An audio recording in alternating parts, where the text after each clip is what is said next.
Let's see here. Check, check, check. Check, check, check, check, check.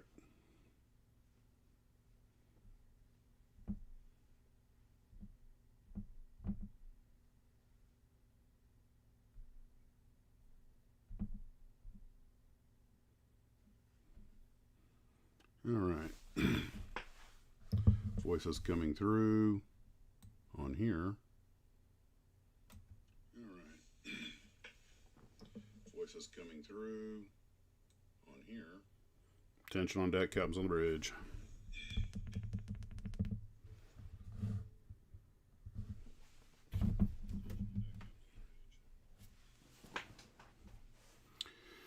Hey, just barely got this one in under the wire. Ran into, just a busy day. All right, we are going to be talking about all kinds of cool stuff today. And before I get going here, let me bring up one or two things on some notes I had. Should make this go a little bit easier. How's everybody doing today? Hope you're all well. All right. Excuse me. Found some stuff in the news that we had been talking about that some folks had sent me some links, which are actually right along the lines of some things we'd been discussing. Of course, I forgot to get water. So busy getting set up. Hey, Steve, Lance, Thompson, Travis, Mike, Cam, Bill. Yeah, glad you guys could make it. All right. Had a few folks call in. The 7 o'clock time seems to work better for some people and not as well for others, but doing what I can with what I got. So, just to kick off today's little agenda, I don't know if any of you guys have built any rodent kits, but I have been getting a lot of comments from folks who have been saying that their rodent kits have been, to put it mildly, a rather severe disappointment. And I haven't actually, I don't think I've built one. And I actually have a couple of pictures some folks sent me, but I didn't get a chance to download them. But apparently, some of the comments are less than flattering. So I didn't know if any of you guys had built anything by rodent. But a couple of folks are talking about they got so frustrated they tossed them back in the box. Now, normally on this channel, I don't, get into the more negative side of model building, but the comments in this case are just a little too uniform to overlook. So I was thinking maybe you guys could share some of your comments and some of your experiences in the comment section. And but apparently they've got a lot of serious fit issues, detailed issues, and especially when you're doing like World War I airplanes, which can be aggravating enough to begin with, even when you have an excellent kit like a Wingnut Wings. Well, to put it mildly, one of the folks here who builds a lot of World War I models was talking about basically, I got the impression, he didn't come out and say it, but I got the impression that the 50-year-old Aurora kits were better. And he did manage to get the thing together. He's given it overnight to harden, but it's pretty wobbly. And and that's the other thing, is that apparently, as Orange Tabby pointed out, they also tend to be fairly pricey. The thing they do have going for them, though, of course, is that they make some stuff I guess nobody else does. And well, it's like the M151 Mutt. One of the glue troopers is looking for a 148 scale M151 to go with his I believe it was a Snark, and he had the Corgi makes the 143 scale, which I think is close enough. No one would notice if you don't mind getting some sort of made, but those things go $40-50 US, which is, I've got one, and I got it a long time ago, back when I actually was dealing wholesale in models. So I got it for, I don't know, $25. Came with a trailer, and it's good. It's good. I mean, it's really, Corgi makes a really fine die cast, but now, guys, don't worry about the typos. But Travis sitting here saying that, back before Wingnut Wings came on the scene, if you wanted larger World War I stuff, they were kind of your go-to. And I understand that. But you can't keep, once you have competition, you got to up your game if they keep making crappy products and overcharging for it. Especially if they've already established a a rough reputation on quality. Then, but they're still around, so they're doing something right. Hey, Bill. So we used to poke fun at companies like Aurora or Lindbergh, which were notorious for bad fits and their early kits and everything. But that could be a T-shirt: bad fits and early kits. But when you when you start, that just won't fly today. Somehow they're still making money though, so they must have a following at some level. NPM kit build, okay, so NPM's another one that has some issues. One of the things he was talking about the rodent kits, I don't think there were any alignment pins on them. Now I understand some of these little what do you call them, boutique makers like AVI models that only makes a few airplanes that no one else makes, like the Puss Moth and the that I have, and a couple of others. And they didn't have any alignment pins, but they make half dozen 1/72 scale models that no one else makes, and their models are actually quite nice. They just don't have things like alignment pins. They're like, yeah, I can live with that. The parts fits a little, but overall, it's a good model.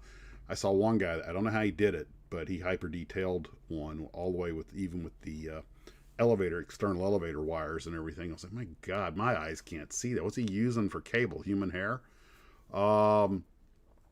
But apparently it's worse than that with some of these other kits we're talking about. And Jam, you're talking about Mach 2, and I've got one of those, and it gets started. I've heard probably more bad things about Mach 2 than anybody else. I mean, consistently. I've heard people gripe about Rodin, but they've also got some people have come to the defense and said, oh, but they do this, this, and this. Hey, Fred. And that's not, so you're like, okay, you take the good with the bad, but Mach 2 is, people have told me it's just, and I've got one that I plan to build here before too long and be able to judge for myself, but I'm not expecting much. And,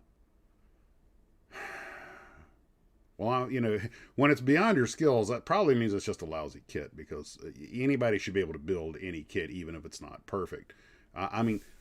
Building the basic kit should never be that big of a problem. Painting, detailing, keeping your thumbprints off of it, hey, B24, how you doing?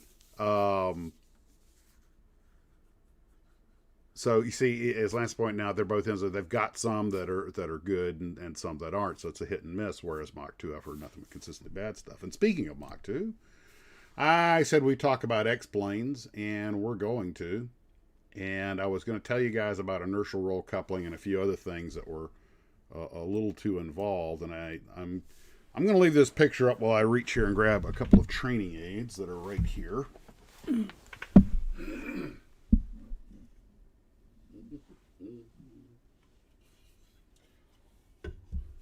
have ourselves a little advanced aerodynamics class. Okay. Okay.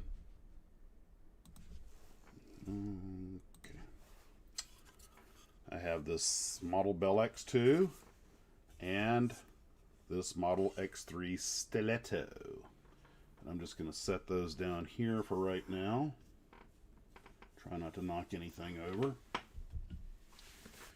Maybe it'll look better if I turn them around. Look more test planey. So, first off, we were going to talk about the X-Plane kits. And I didn't have as much time today to do the research I had wanted to do, but I did get some done. And as I had exactly as I had said, the X3, which is in the middle section here, is the most overrepresented of the X-Planes in kit model world. Now, of course, some of these are the same kit over and over again, re-releases, but still, virtually every kit model company that made model airplanes made a model of the X3. If you look on the left column, you'll see there's only a handful of people that actually made the X2, which was a far more important test aircraft. Of course, the X2 killed one of its pilots, and no one was ever killed in the X3, but one could argue it didn't have the performance to kill anybody. I should have dusted these things off. I dusted them about a week ago. That stuff builds up fast. So, and on the right side, you have just some of the X15s. Oh, by the way, these are not all the X3s. I just figured I'd made my point. I was like, I'm getting tired of loading images. And there were a lot of people making the X15, which is also an extremely well represented X-plane, probably second only to the X3. But like the X2 and the X1, the X15 deserves it. It really was an extremely important program. And Hey, Doug. Ah, Alf, you made it. I really like the work you did on those missiles and that little logo you put down in the corner. That's pretty cute. Not sure how you did that, but that's nice. So what we're looking at is, of course, the airplanes. Two things sell a model airplane. It looks good or it's a historic significance. And the simple fact is the X3 really looks cool. And I found all kinds of kit bashes and what if Air Force markings and stuff for it for various countries. But it is the most grotesquely overrepresented airplane, and its only real claim to fame was what it taught us about inertial roll coupling, which I'll get to in just a second. And the other airplane that was adequately represented, which deserved to be, of course, is the X1. And the X1 deserves to be well represented because, you know, it's an extremely historic aircraft. Obviously, Yeager broke the sound barrier in level flight. It's pretty much been established that George Welch, and yes, the same George Welch who flew a P-40 at Pearl Harbor and shot down four Japanese aircraft, along with Ken Taylor. Welch had taken the then XP-86, which later became the F-86, had done a hard nosedive from 41,000 feet, managed to get it in a really steep dive to get it to go through the sound barrier. And apparently people didn't believe him, and allegedly he did it twice. Yeager, of course, did it in level flight. And so the X1 deserved, but the X1 still, and people forget the X1 is a World War II design. They didn't get it built and fielded until after the war. But it was, the design, and yes, it is designed after the 50 caliber bullet, and the fuselage is. And the airplane really is World War II technology. Not that it would have ever been a fighter plane, but we learned a lot from it. And you bring up the X1A and B, yes, they could use better representation. Another extremely important platform. Now, you guys are aware that Yeager, this is the one with the famous footage looking out over the wingtip. We see the Earth swirling by because it went out of control. And I had read the story on that before I did the live stream. I wanted to go out and watch his interview where he talked about it again. I think it was a 1974 Air Force Academy interview. And there's a lot going on here that we're going to talk about. But Yeager, to his credit, I read Yeager's autobiography, and I've heard a lot of things about the guy, positive and some critiques and everything. But from what I read in his book and what I've heard him speak, he is a guy who will own up to the errors that he made. And he was talking about how they would get off on the X1 would leave the bomber, and they would fire off 3 chambers and get up high and then fire off the fourth chamber. It was the XLR engine that gave him that extra push to get him up to speed. And he was he'd only flown the thing once or twice before, and he said at Mach 1.5 it was a beautiful flying machine, but he was doing Mach 2.4. They said 2.44 is the official speed, and everything was new back then, especially up at these speeds. And the airplane just started turning on him, yawing, or the nose going sideways, and he put in rudder and aileron and nothing happened. And no one really understood why. All the shock wave and all this other stuff, all of this was new. And then the plane went out of control on him, and he said next thing you know is, he's upside down on his back, and the world, and he was doing 2 rotations a second, and he finally got it back. He's gotten a thicker air, and the plane slowed up. And he said point blank, if he'd had an ejection seat, he would have been out of there. But he didn't. The X1A did not have an ejection seat, so he pretty much had to fly it down. And he got it back under control around 25,000 feet and got it back. And the airplane was so ruggedly built, it wasn't a problem. And everybody's like, well, we don't understand what happened. Chuck, why did the plane just suddenly quit flying? And that is actually where the X3 comes into play. And in a way that nobody anticipated. So let me just turn this one on. So now we're going to talk a little bit about the X2 and the X3 and what happened. All right. And it's easier if I use my training aid here. So let me just turn this off for a second. All right. The X3. Underpowered but looks cool. Okay. Little tail, little wings.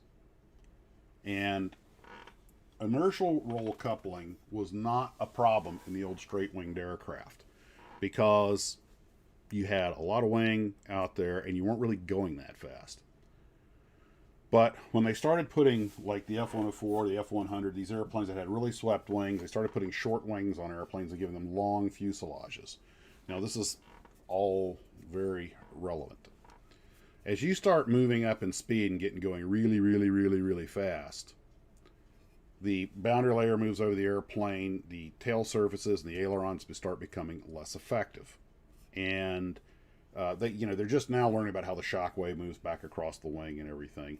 And you notice there's not a lot of sweep in some of these wings. And some of the airplanes did have more sweep in them, like the F-100. And so you'll notice the weight of this airplane. The engines are right here on where my hand is at. And that's where the bulk of the weight is at. Okay? The mass, the inertia. The nose and tail aren't very heavy. The wings are extremely short.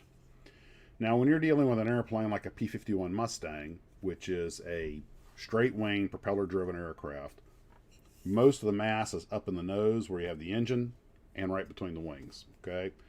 And the wings are long and straight, so they're very effective at the speeds they operate. So the idea of inertial roll coupling just wasn't a thing. But now you're getting into, and you got to remember, this is the 50s. This is when cars still had tail fins and didn't come with seat belts. And these guys are trying to push Mach 2, Mach 3. So what's happening is these bad boys are hauling butt through the air. The control surfaces are becoming less and less effective till eventually they're basically blanked out. You can maximize the rudder.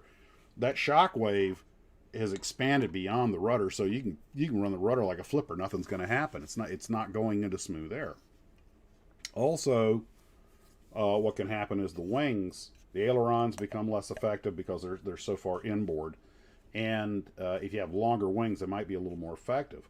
But what happens is, it's kind of like if you throw a dart without a tail on it, it won't fly straight. Put the tail on it, it'll fly straight, but take the tail off and the dart will just turn, and the heaviest part of the dart will tend to go forward. Imagine like trying to run with a wheelbarrow too fast. You know, if you got a lot of weight in a wheelbarrow and you start running real fast, it kind of wants to go around on you. So what happens is the area that has the mass, where all the inertia is at, becomes the driving force. Now, a lot of YouTube videos that explain this in various ways. But what happens is, as the airplane's pushing through the air, the heaviest part wants to go out in front. Now, it's really pronounced when you try to roll the airplane, okay? And apparently, and that's what got malapped in the X2, and we're going to talk about that in just a second. But the moment you try to bank the aircraft, all right, assuming you're able to, now you get a slight bank going, and the nose just wants to whoosh, fall through. That's normally the way it goes. But the airplane starts tumbling and following the heaviest, most mass part of the airplane, because nothing else is providing any aerodynamic force at that point. Slow the airplane up tends to, you can get, assuming, you haven't completely lost control of the plane. Unfortunately, these guys are flying at Mach speeds, which are extremely unforgiving. And I'm giving you the low rent version because you get into the math behind it and everything like. Okay, so in the X2, which was, and now we're going to talk about how the stiletto came in to be important in this in a little bit. Now with the X2, Mel Burnett, I actually flew with one of his distant relos. So Mel, who by the way is a perfectly skilled pilot, this is not an issue of pilot error. You see this has a lot of sweep in the wing and has a pretty generous wing on it. And what looks like a reasonably generous tail, but it's also very short coupled. This airplane was designed to get up past Mach 2, and apt I think was doing 3.2 or Mach 3.2 if I remember correctly. And as long as he was going in a straight line, the airplane pretty much stayed under control. And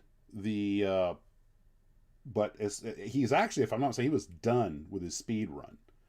And it was time to return to base, and he tried to bank the airplane because nobody knew that you couldn't do that because nobody had ever been this fast before. And as soon as he banked the airplane, it just started doing that.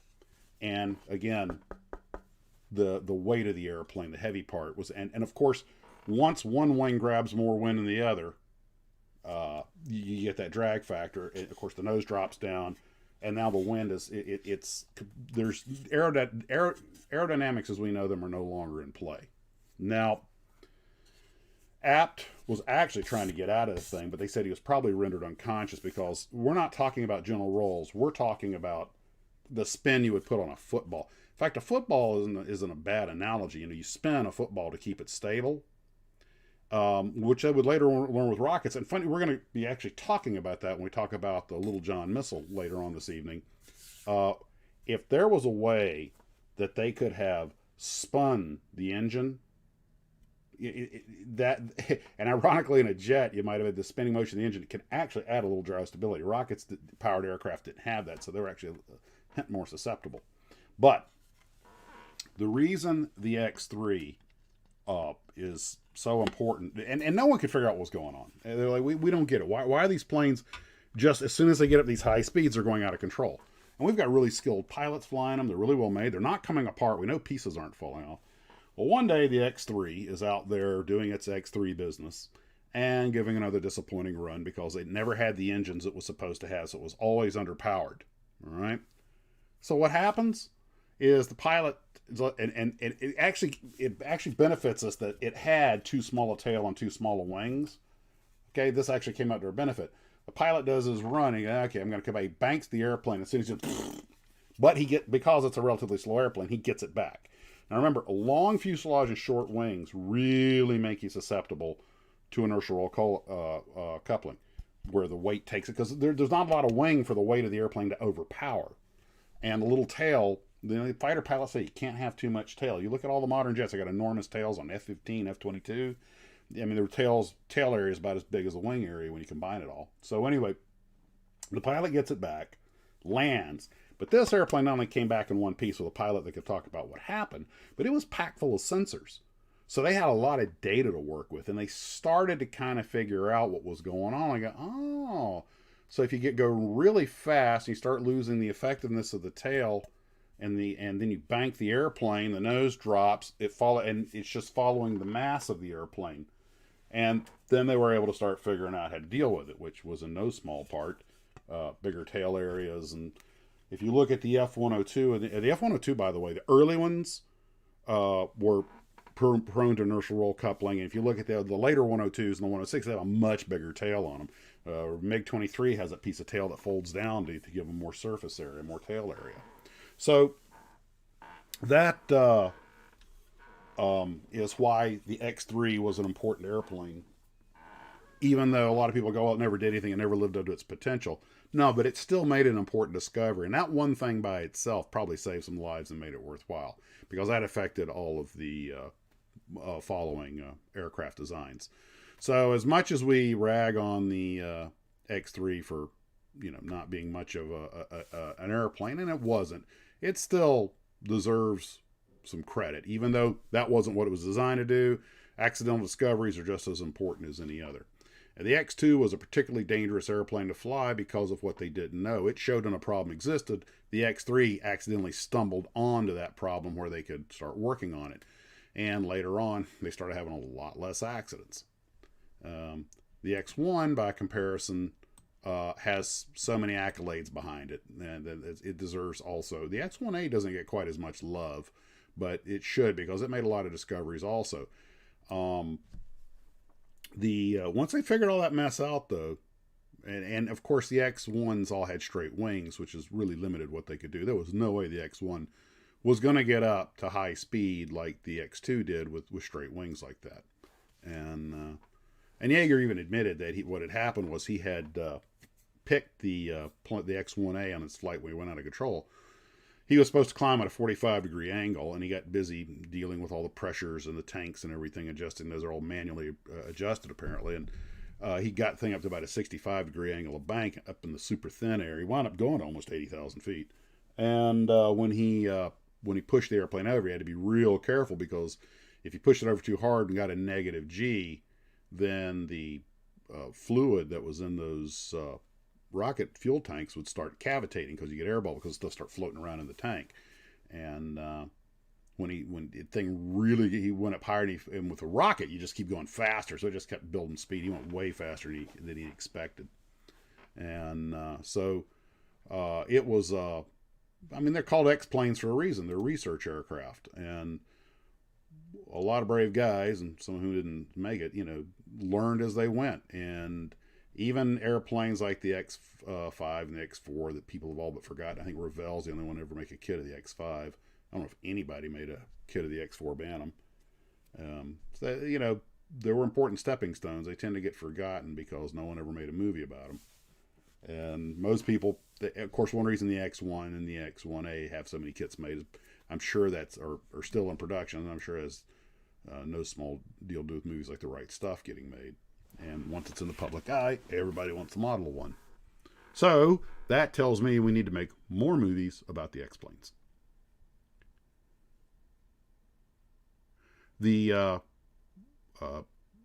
whole thing behind inertial roll coupling also was, I would say it was more than theoretical. Guys understood what could happen, but it was a long way from being really understood.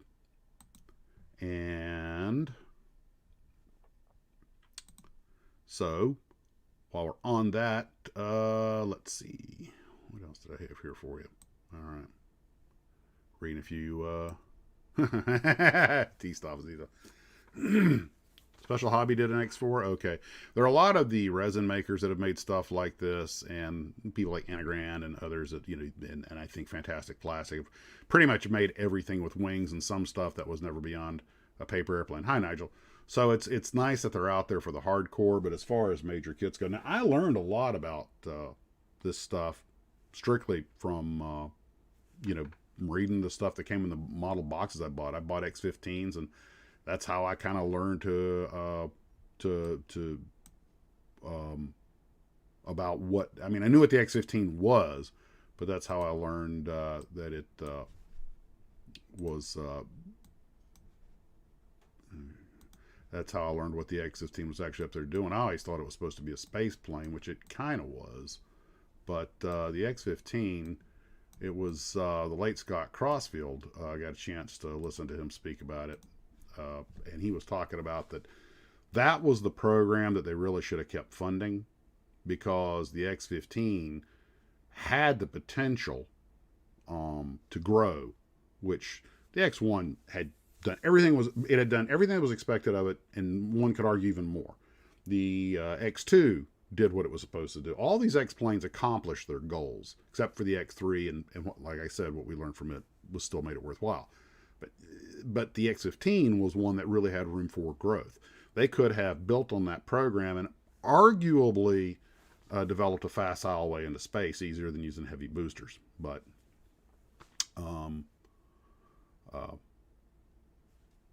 what are you going to do? Now, the X1E had a bang seat, but Chuck was saying the X1A did not. Because he even said that if you go listen to the recordings, he's talking about if this thing had a seat in it, quote unquote, injection, because the thing had a seat in it, it'd be landing without me or something like that. So that may be why they put an ejection seat in a later model. But when he cracked that canopy and the thing lost pressure, that pressure suit he was wearing saved his life. He was adamant about that. So,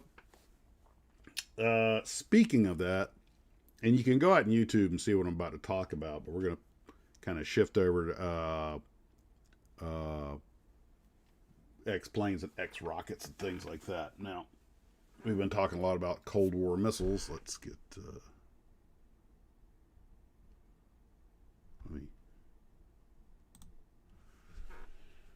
finally finished the V2, and... that light's a little bright. Let me dim that down. Okay. Finally finished the V2. I had to find some red stripe decals and lay 5 descending size decals to make the nose panel, but came out okay. The pattern, this is one of the very early test vehicles, and the Revell kit's a good kit. A lot of detail on the stand. I don't know how well you can see it. Yeah, I mean, itty bitty little crank handles and everything. They were very good about that. They did a great job on it. I definitely recommend this for people who. Okay, so it was the B model they put the hot seat in. Okay, I knew the A didn't have it. I've actually seen a couple of V2s in museums, and when you get up close and look at them, you realize, of course, they're 1940s aircraft technology. So you see little waffles in the skin and everything, and you realize it's a disposable rocket. You look at the American-made Redstone, which is the direct follow-on to the V2, and it has much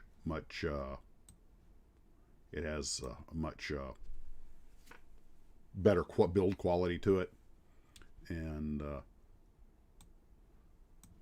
but the German ones, of course, are being made under wartime, limitations, whereas the American ones are being made, in a factory that nobody was dropping bombs on, with all the material in the world they could have needed. And somebody asked, and this is of course a White Sands missile. The folks were asking, did we build any V2s, or were they all captured in Germany? And the answer is yes to both. We only flew captured ones. We never built an entire V2, but we did fabricate a lot of missing parts. And people also remember that no two V2s we launched the same, because every one of them had some improvements in it. We were improving the system, but that led to the all-American made, if not German designed follow-on, the Redstone, which was a good missile, but it was a liquid fueled missile, or a rocket. And that's another thing people often ask. Oh, thank you. Hey, John, glad you can make it. Thank you, Brian. Can you fix a rocket in your pocket? One of the things about the rockets is that the Germans did. It was originally German design, and yes, we did in fact attack Mexico with a couple of them by accident, because they had some errant firings, and I've read every book on this stuff I could get, but and of course we fired one from a ship, and I'm just glad. Well, you guys have probably all seen the old footage where they fire the old captured V2 off of the deck of an aircraft carrier. It's just good for us. The Germans never did the math on that and put one of these, toted a couple of these things over in one of their long-range milch cow submarines, because they could have gotten a couple hundred miles offshore and lobbed a few of these in New York just as, a terror weapon. And I guarantee you, they could have pulled it off if they, one, thought about it, and two,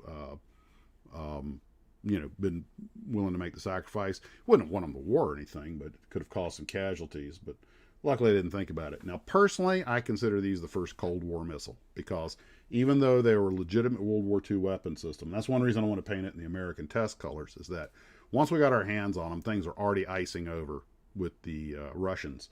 So the Cold War pretty much is already on its way. So I consider these the initial Cold War missiles, even though they were never fielded as a missile, but they led to what was. And the thing's legendary for a reason. And most of you guys probably know that, I don't know if you can see it, but it has a little red thrust vanes that actually had 4 little paddles that were in the exhaust plume that would help steer the thing at slow speed. Actually, at all speeds. But it led to a lot of systems. Now, I was going to put together this big montage of American missiles that followed, but that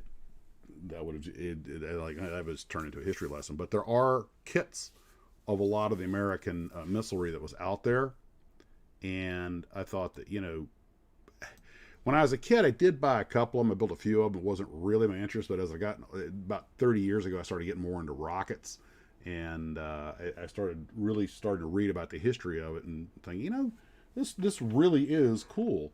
And these rockets, the things that were designed really are neato. Hey, Trace. The fellow over at Dark Docs has been doing a lot of great stuff with these things. I wish someone would get him a better film bank, though. But it drives all of us nuts when he talks about one airplane. We see one that's clearly not that airplane, but his information's mostly correct, so I really enjoy watching it. Now, I think I'd mentioned this before. One of the biggest shifts in rocketry is we went from liquid fueled to solid fueled. But here's something people don't understand about rocketry. The Army did not see. Let me back off on that. The Army had a two-pronged approach. They saw these as battlefield weapons, whereas the Air Force was thinking, and the Navy were thinking, especially the Air Force, was thinking more along strategically, go inland and blow up enemy cities. And the ABMA, the Army Ballistic Missile Agency in Huntsville, Alabama, their rockets range from the little 66 millimeter shoulder fired Law rocket, which is basically a throwaway bazooka, all the way up to the Pershing and the Lance. But the Army always thought of these things as battlefield weapons, whereas the Air Force was thinking intercontinental ballistic missiles and medium range ballistic missiles. So, and the Army actually helped the Air Force and the Navy with some of their stuff because they were willing to share their discoveries but if you look at most rockets like this Whack Corporal, which we're going to talk about later and talk about the kit, when you start looking at them, you realize none of them had a really long range. Probably the longest range was a couple of, I think at one point the Army had a missile with a 400-mile range, but they kind of came to a gentleman's agreement with the Air Force that they would restrict Army missiles as battlefield missiles to 200 miles, and the Air Force would take anything that went further than that, not including, of course, like Sidewinders, air combat missiles, things like that. Well, the Army started a really literally a rush program to get some missiles in the field. And they came out with some stuff that was fielded that was just plagued as could be. And one of them, for example, the Whack Corporal. I think a Corporal missile battery had like 17 support vehicles. I don't believe the vehicles were supposed to be transported fueled, so you had to have fueling trucks. The kit includes the transporter and the launcher, but it does not. You got to have the. I think Corgi made one that actually had the cherry picker. You had to have a vehicle with a cherry picker so that when that thing was erected, you know. Oh, you know what? While I'm talking about that, let me just put this up so you have a little eye candy. That's not the one I want. Let's see. Put together a real short. Okay, where is it? So one thing I hate about Trump.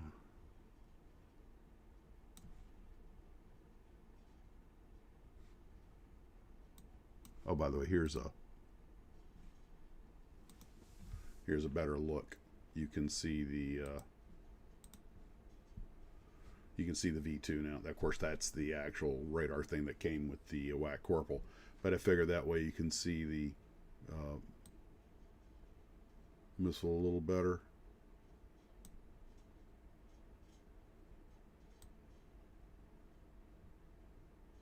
Up there it is. Man, I look right past these things when I'm looking for them. Okay, here's a few shots of the Corporal. Now, there it is on the launcher. There it is, of course, in transportation mode. You notice all the support beams locked together. And the nice thing about building this kit is that as you build it, you learn how this system worked. Then you have the erector, and the erector does slide a little bit. Mine's kind of gotten between the paint and a little glue intrusion. It's kind of gotten stuck in place. But I recommend you pick a pose because it's really, really a pain in the keister to change positions with this thing because of all the sprockets that do actually fit in place. I did the launch pad, the things you can tell they're not glued in place. That's why they tend to flop around even with the cap on them. But you know, you think about it. You're taking this thing into combat in 1955 when it got fielded. Okay, you got to drive out there, then you got to get all your range data and everything and all this stuff and all the information for targeting. But then you got to erect it. You got to, once you get the vehicle up on its jacks and everything and get the launcher in place, you have to erect it. Then you have to get it over on the launcher. Then you have to fuel it and get all the cables hooked up and get, you know, the targeting data, because this was a guided missile. And it was a major deal. It probably took several hours the whole time, during which you are vulnerable to attack. But it did have a long range. I forget how far it was, but the Army saw this as artillery. And that's what really separates Army missiles from Air Force missiles and later Navy missiles. The Army sees this thing as nuclear artillery. Now, this is particularly long ranged, but other systems like Lacrosse, almost every Army missile had a nuclear warhead capability. In fact, I think they all did. A lot of them using that little nuclear, I forget it was a W-70. It was basically an 8-inch howitzer shell with a slam bomb, like what was used in Hiroshima. And a lot of people are like, well, why did all this go away? Well, once the Army perfected small nuclear artillery rounds, they kind of didn't really need the short-range missiles anymore. They could use tube artillery. But well, I tried to catch myself up to speed on the history of this before the live stream, and it really got complicated because so many of these things were being developed at one time. Corporal is well known because, one, it had a 10-year service. They built a bunch of the things. I forget how many it was, 1,500 or something. And of course, it could carry a conventional warhead, but why would you put a conventional warhead on something, that's that complex? But part of it's just so they can tell the public, oh no, these are conventional missiles.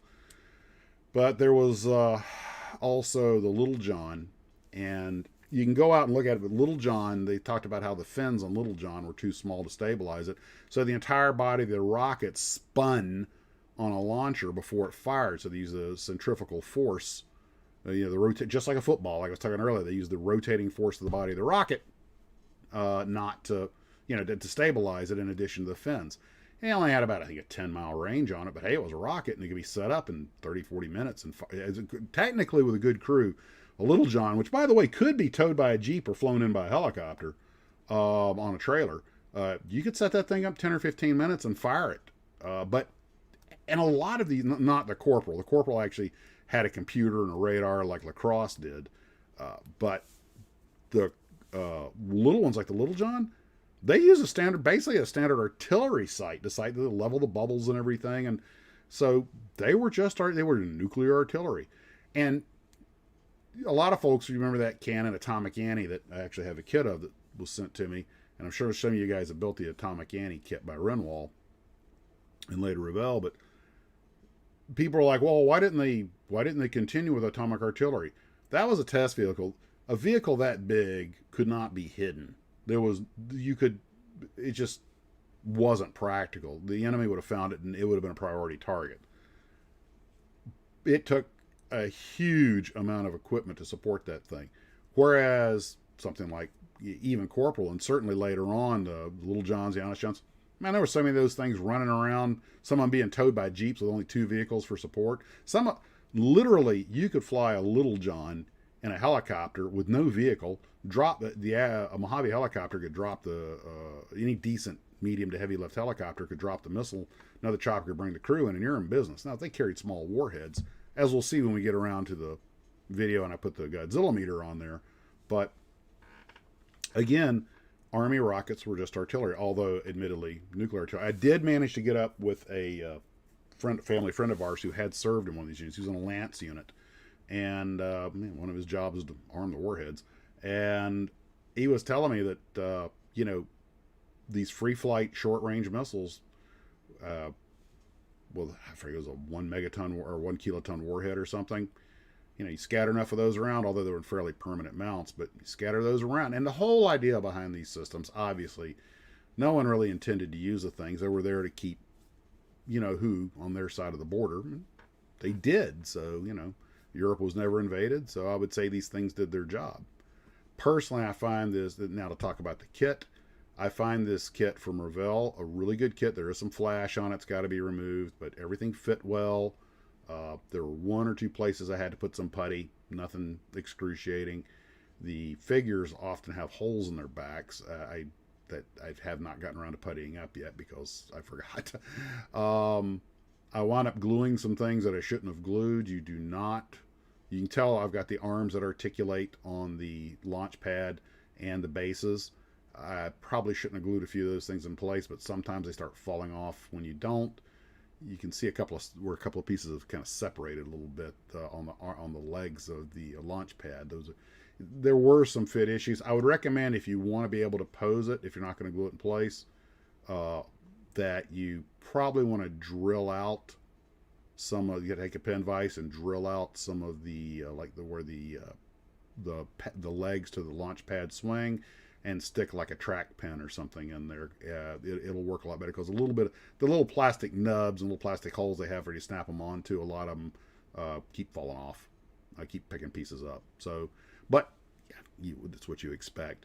Also, one of the tarpaulin tops is closed and one of the tarpaulin tops is open on the 2 driver's compartments. If you want to make something else, I'd recommend getting a piece of cloth and covering it. But overall, I really like the kit. It makes a nice model when you're done. And it's just a good, basic, solid kit. Don't do what I did. made the mistake of letting a little glue get in it, because when the missile erects, it's basically all the way down when it's laying on the vehicle, but when it erects, it slides up some. By the way, when you see how many electric motors are on this thing, on these drives and power takeoffs and everything, you kind of start to learn how the missile worked. And like, oh, so that's how that worked. And the detail on it's acceptable. But you might notice in the picture where the missile's laying flat in the profile picture, you might notice right behind the cab where the missile gantry, the missile erector mates just in front of the spare tire, it's a little off. Something got in there and it got stuck, and I knew I was going to, right there, you can see that it's a little out of alignment with the base piece just in front of the spare tire. I got a little glue in there, and after I painted it, I couldn't get it to slide to adjust. So you'll want to paint those separately, make sure no glue gets in there. When you slide it on, you might want to put a little Vaseline or something on it if you plan to change positions with it. You could probably drill out the sprockets and make them rotate so that you can move the thing up and down with less hassle. Personally, I plan to park the thing the way I have it here on the desk, slightly erected, just to kind of show what it can do. But standing up like that, it's too tall to go on my shelf, so I kind of can't really pose it that way. So anyway, the figures are cool. If you could find a model of the cherry picker to go with it, you can make or a vehicle that you convert into a cherry picker, you can make a heck of diorama. Corgi does make one. And got some folks talking about our friend the Davy Crockett, which was the bazooka with a nuke, or as I call it, the nuke-zuka. Yeah, the Davy Crockett, you were inside your own blast radius, I think 1.5 kiloton warhead, but that weapon was always intended as, the commie hordes are coming over us, we're all dead anyway, it's an emergency latch ditch thing. I don't think anybody ever intended to use that thing unless their backs were literally against the wall.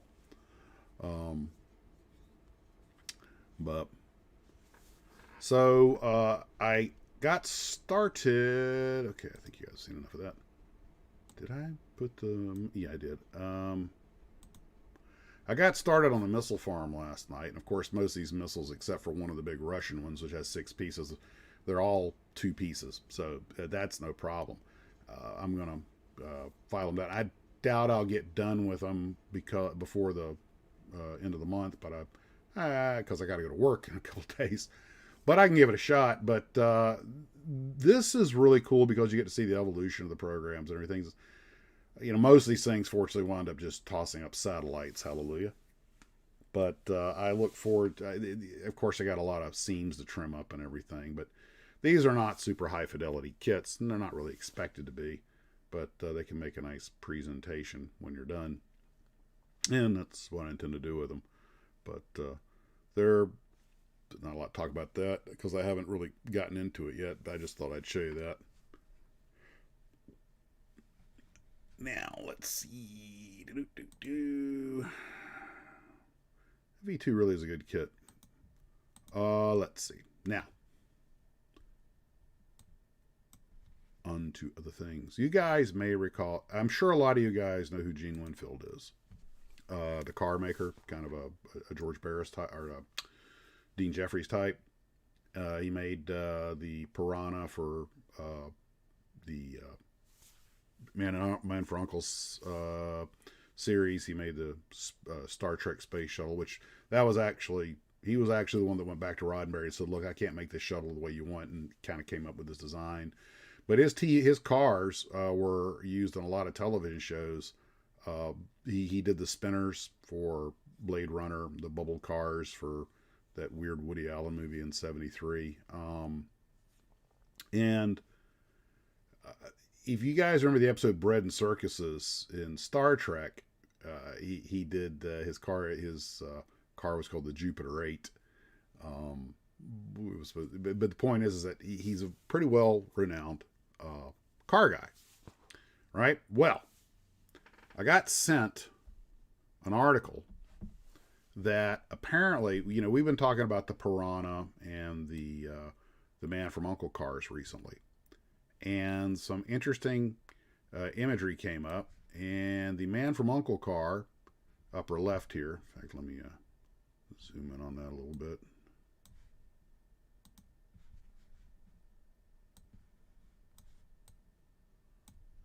Okay, let me There, upper left there, the Man from Uncle car. I knew that it was called, that they called it the Piranha, and I knew that there was a Piranha race car, and I didn't quite understand. I was getting a little confused because they looked different and everything. Did I put that picture in here? Well, apparently what happened was I didn't. There it is. That's what I'm looking for. Piranha. Let me move that up.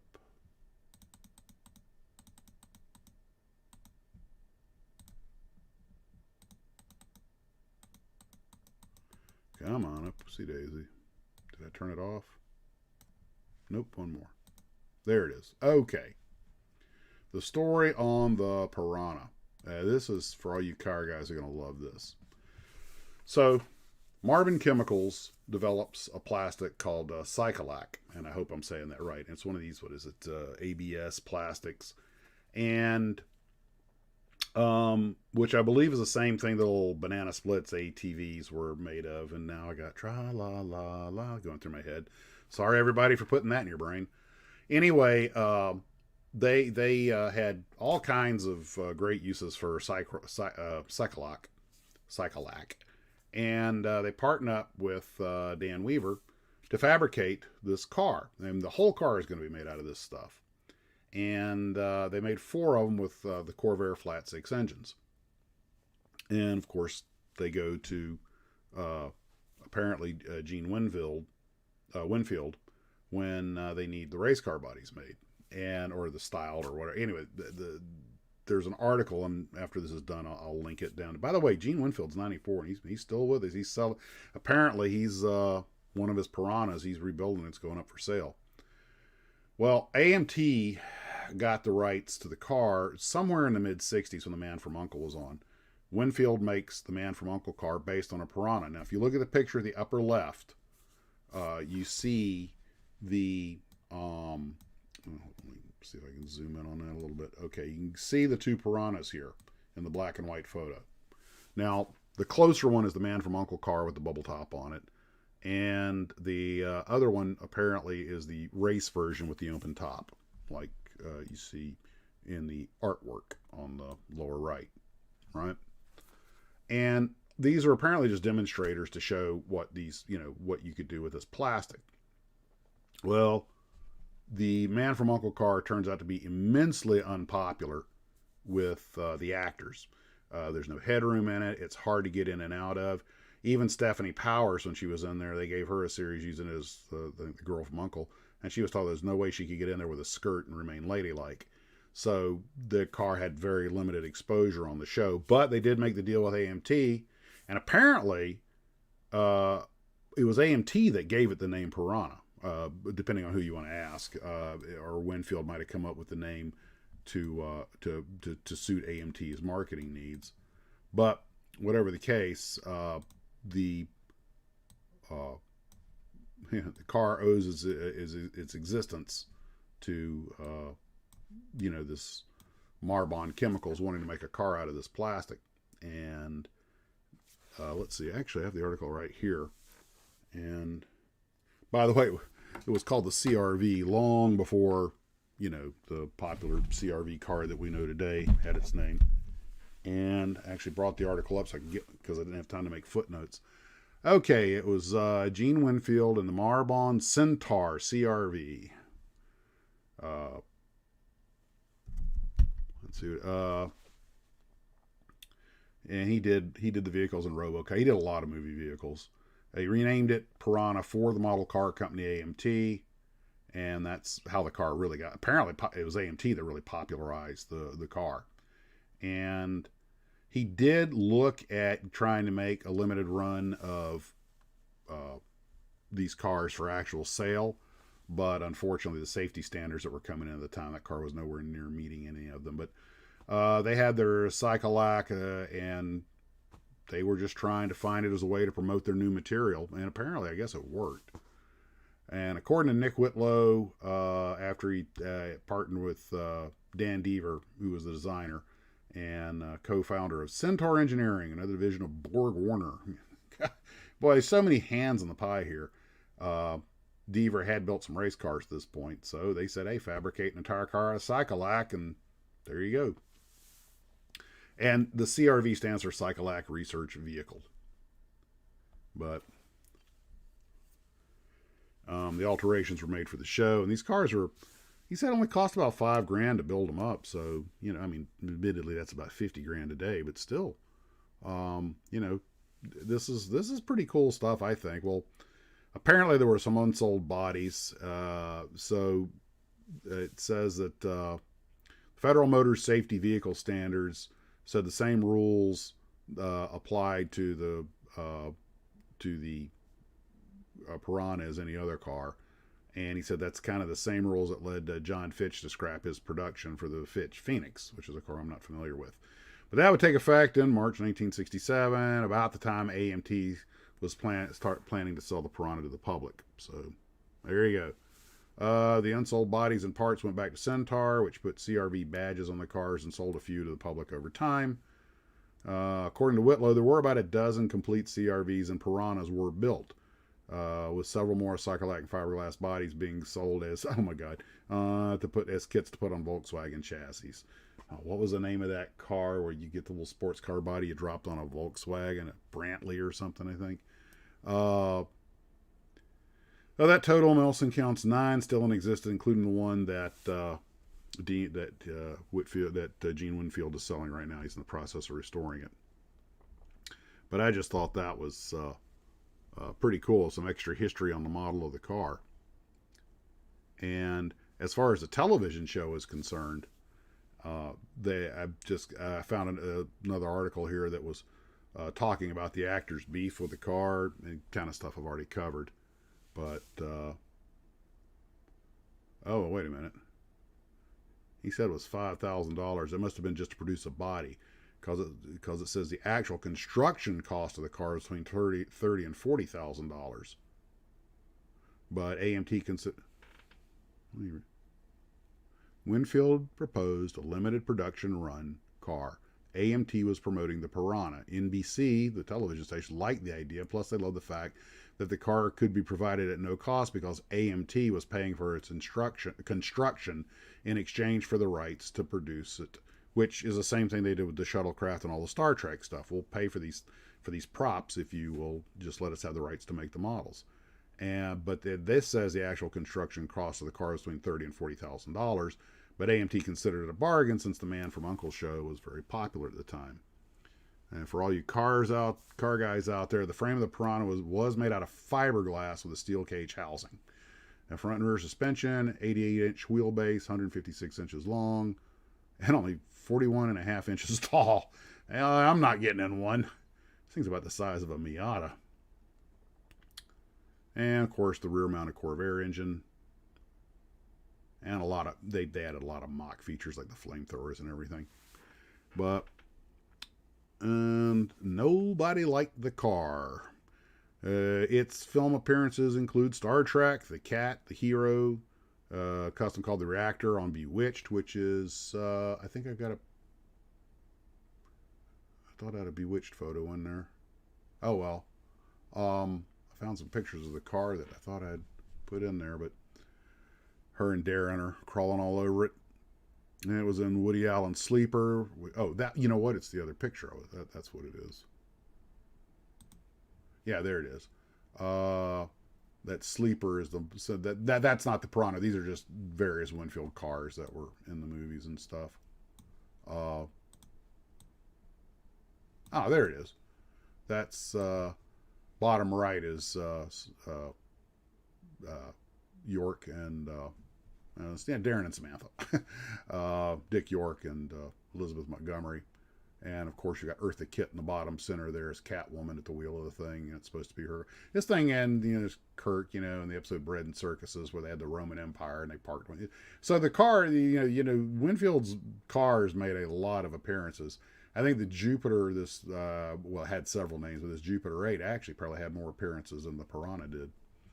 I don't know if anyone's ever made a model of that car. If they haven't, they've missed an opportunity. It's almost just like a Tom Daniel design. Would a Galileo fit on chassis of a... Why not? I bet it would.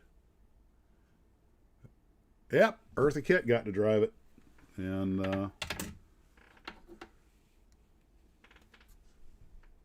So I thought you guys just might enjoy that little bit of information about the Piranha. By the way, one thing I meant to talk about when we're talking about missiles is the mace. The point I was going to point out is that the Renwall kits, like the mace, we're just jumping all over the place today, aren't we? The Renwall kits, like the mace, are really designed to be able to move the parts. I can, change the position of the mace very easily and even detach it. But the Revell kits, although they can be posed, they're unlike the Renwall kits. They're not really designed for you to be moving them back and forth. They don't seem to like that very much. I might have to throw that in while we're talking about it. All right, so now your question is, what cars did they not make that they should have? Oh, I was going to show you guys some things here. I'll go back to the desk cam and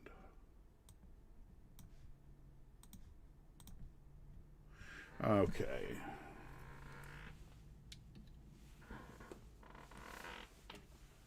If you will direct your attention to the desk cam, this is the launcher, and if you're going to pose it, this is except that they would be folded up. And some of these, one of them I had to glue in place, but a lot of them do fold up. But the one with the trailer hitch, I had to glue. It kept dropping off, and it's got the trailer hitch on it. But when and of course, the wheels, I learned, are always removed for the launch, because the rocket will melt them if you don't. I don't know where the tires got off to for these things, but I honestly don't think they were in the back. I think they missed them. But also, if you're setting up for launch, you remove the cap. These are the braces that hold the rocket in place, and they do articulate. But if you're setting up for launch, you have to remove these foot pads also. These 6-sided foot pads on each side, there and there. Those are removed when the rocket is launched.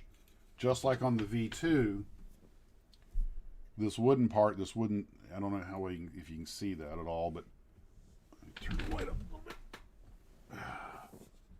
This little wooden square piece right under the rocket with the little pyramid sticking out of it. This little piece, right here.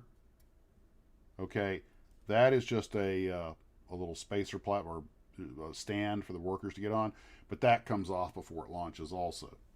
So if you're putting, and you'll notice both of these have the same kind of deflector plate on them, the little pyramid deflector plate, but basically the pad has to be completely clear. But it is pretty well engineered. I'm pretty happy with it. The pistons back here, the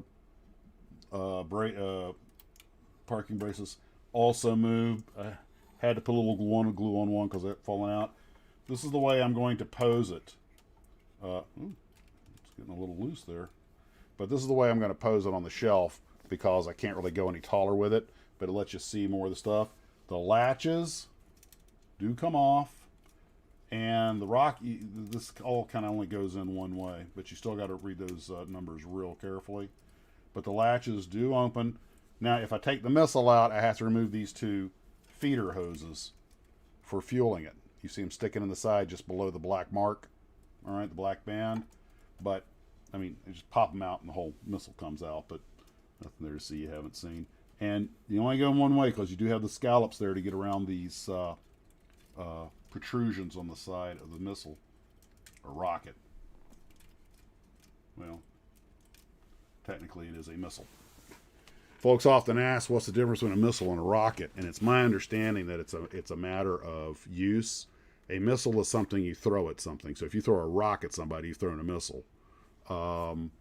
Missiles tend to be weapons. Rockets tend to be research or space travel. And a missile does not have to be guided. That's why they say guided missile. Guided missile means it's got a guidance system. But if it doesn't have a guidance system, it can still be a missile. But if it's carrying something like a scientific payload, it's not a weapon, then it's normally considered a rocket. But free flight rockets, even as weapons, are still rockets.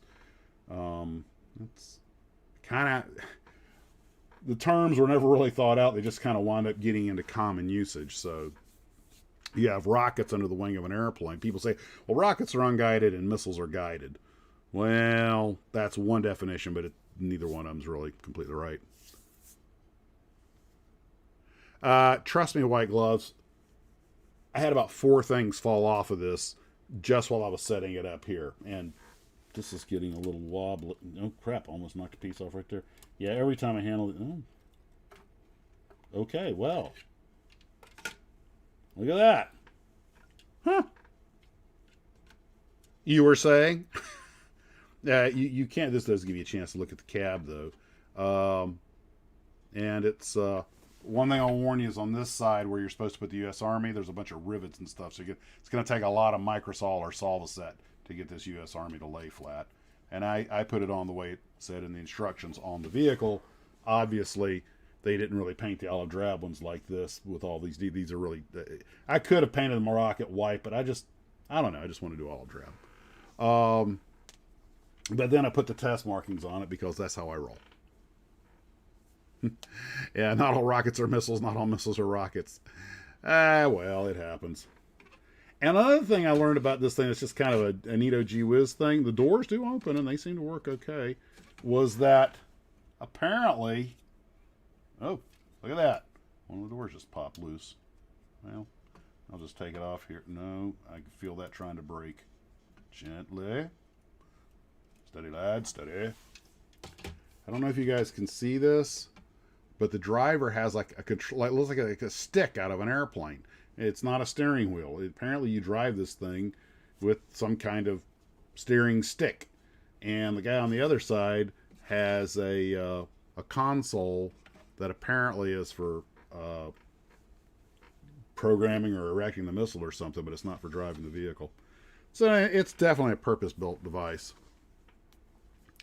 Oh, it was going to happen either way.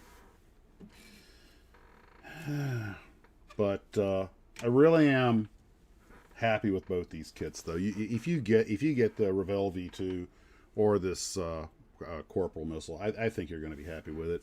It's got the guy here with his little radar and everything. I got a few other guys up there and a few other bits and bobs that I left off. It's got a trailer hitch and everything. Don't know how accurate. I don't know how accurate his panel is, but it sure looks cool. But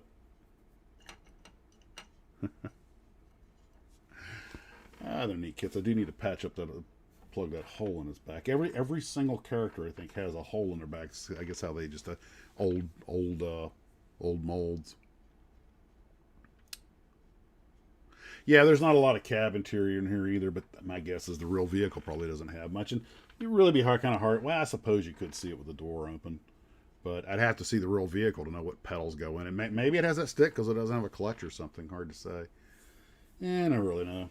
But beats our swords into plowshares. Herbie Hancock or Def Leppard? I'll probably go with Herbie Hancock. Now, Paul's right. And a kit model, even the Renwall kit, I'm very dubious about trying to work the moving parts. I mean, it's nice they do it. And I like to build them to get them to work just because I want to see if I can do it. But in reality, it's not a toy. It is nice to be able to change the position on it, but you're almost geared. Take your glue with you when you do it, because we all know. Oh, if you think that's something, you guys are going to love it when you hear some of the music I have found for the Cold War missile build. There are songs out there I didn't know existed. I was like, you have got to be kidding me. Somebody wrote this song in the 50s?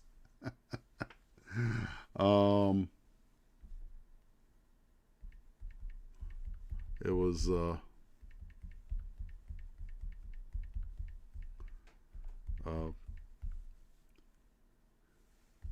they actually have a channel called Cold War Classics, and their bombs include Hydrogen Bomb, Atom Bomb Baby, Great Atomic Power, Red's Dream, Mr. Stalin, You're Eating Too High on the Hog, Fallout's Love That Bomb. I'm like, you gotta be kidding. Uranium. Someone should do a parody song of that song, Titanium. Change it to Uranium. And these songs, you don't get any more fit. And one of them's by Doris Day. I'm like, tick, tick, tick. I mean, seriously, did you people just not take the Cold War seriously or something? Oh, Lord. They literally have a song called H-Bomb. The Bear Flew Over the Ocean.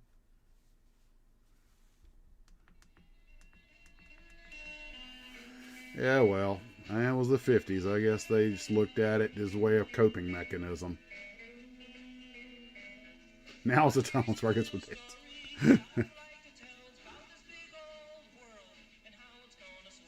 God.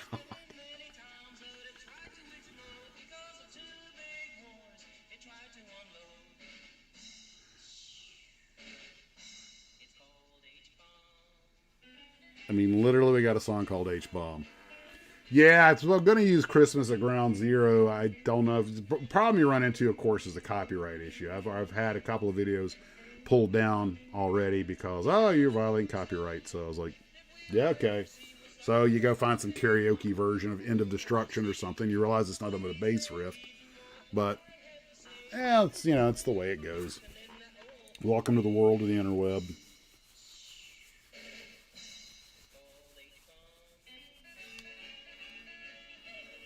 All right. Well, guys, what's going... Oh, a Russian version back again. Oh, that's a thought. So, guys, what's going on your end? I've seen some of the builds you guys have put in. Almost threw a couple of them up as a teaser, but I'm going to save them for the big reveal. You guys have been doing some fantastic work, by the way. I've been very impressed with everything that's been sent in so far. Now, mind you, I don't, you know, whatever you send, I'm going to show. But I am genuinely impressed with I am impressed with the stuff that's come up. And oh, I remember, yeah, that one, the bomb. Yeah, those are yeah.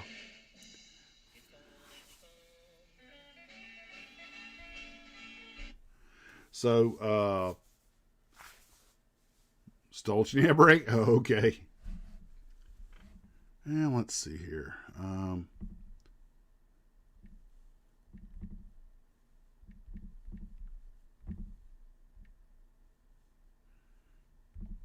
Eve of...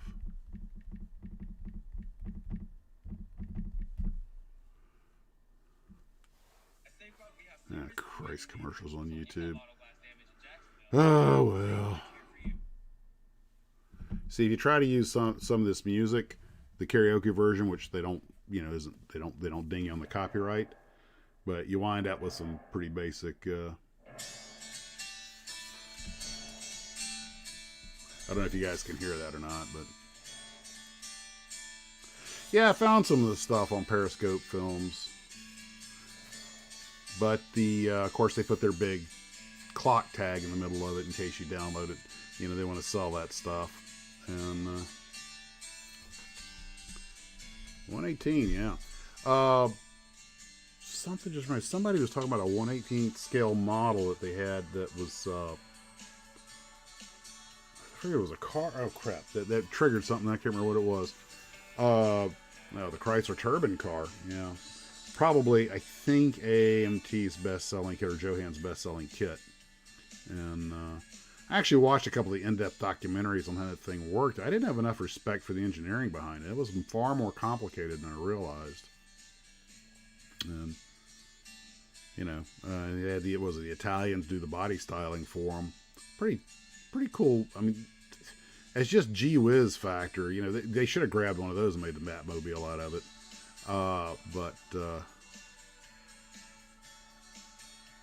Yeah, it's amazing how easy it is to get dinged on YouTube, and the algorithm's getting more and more aggressive. I've had a few videos pulled down. I got one strike, and at any given time, this channel could disappear if they just say, you know, oh, nope, ding, ding, and the last one they pulled down, every time I hit the button to try and, hey, what, you know, to put forth like a grievance, they just, I'm sorry, this function is not currently working. Oh, God. Yeah, they built the bodies and shipped them over, and apparently it was a big day when they showed up. People were all excited about it. You know, it's hard for us to understand. Well, I guess maybe not for us because a lot of us were around back then, but it's hard for a lot of people to understand how big of a deal this was. Oh, thanks, James. But the, today the idea of a new, I can remember, I'm just old enough, barely, but I can remember when the new cars came out. I mean, people dressed up to go down and see, the new cars on the lot and everything. It was a big deal, families coming to the dealership just to take a look at them. It was like a car show. It was an event. And nowadays, of course, most of us, there's so many, we don't even know when they come out. It's, Chuck's correct that those cars all had to be scrapped to avoid paying the taxes on them, which is just such a shame. And I'm just glad a couple of them survived, but just if nothing else to show people, hey, look, these really were a thing. We really did this. And, what a shame. You would have thought that more people would have said, hey, look, I'll take one off your hands. I'll pay the taxes on it.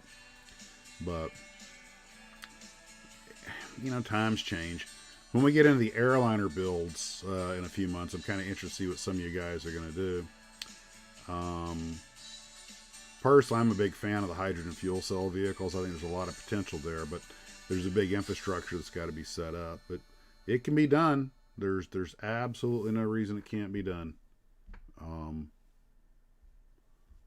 But the oh God. Video will play after ads. Screw that. You really think I'm going to buy your truck because of a YouTube video? Yes, I went to the Ford Museum and saw the Chrysler turbine car they have on display there. They also have a small number of airplanes, an impressive collection of locomotives. But the thing about the Henry Ford Museum that really hit me for some reason was they have a perfectly recreated, I mean down to the finest detail, perfectly recreated Holiday Inn hotel room from, I guess, the late 50s. And I went and looked in. I was like, oh my God, I remember staying in one just like this.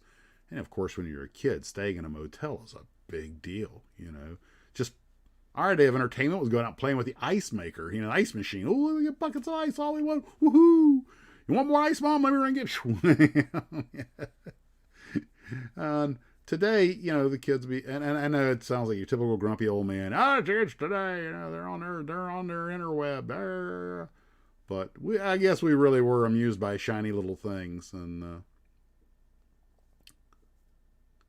is the hydrogen going to take a while? Well, it is tradition.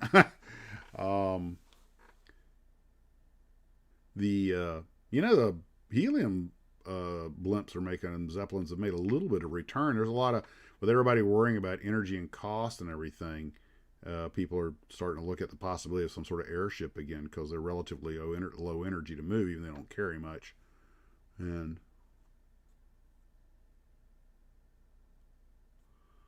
yeah. Oh man. Well, I guess people would still show up for something really special. Like the last time I remember people getting excited about seeing a new car at the dealership would, I guess, be when the Dodge Viper came out, and a lot of folks couldn't wait to get out there. And my dad used to get a magazine every year that was put out, and I think it was put out by the Aircraft Owners and Pilots Association. It showed all the new airplanes that were coming out. And of course, they looked just like the year before, different paint schemes on them, occasionally minor change on them. But Ford's guns were on display there also. I took a bunch of pictures. He's quite the gun collector. He had a pretty impressive collection, including a lot of really vintage, like Civil War era guns. And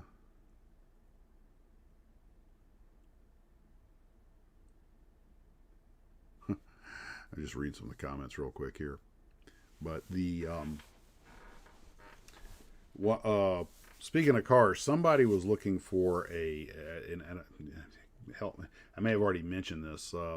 One of the viewers needs a 148 scaled M151 Mutt Jeep for his diorama, and I found the 143 Corgi ones. Does anybody know if anyone makes a 148 scale of the M151 Jeep or the A1? Because if they do, I haven't found it. a retro version of the Edsel. I don't know if you guys have watched Ed's Auto Reviews. He's a Belgian guy that does he does auto reviews, and he's really funny. He's got that Belgian accent, which is perfect to keep it entertaining. And anyway, Ed just did a thing on cars that could have been, and what the heck just happened there? Sometimes this thing takes off on its own. But he just did a thing on cars that could have been. He's like, what if American and foreign car companies had gotten together, years ago?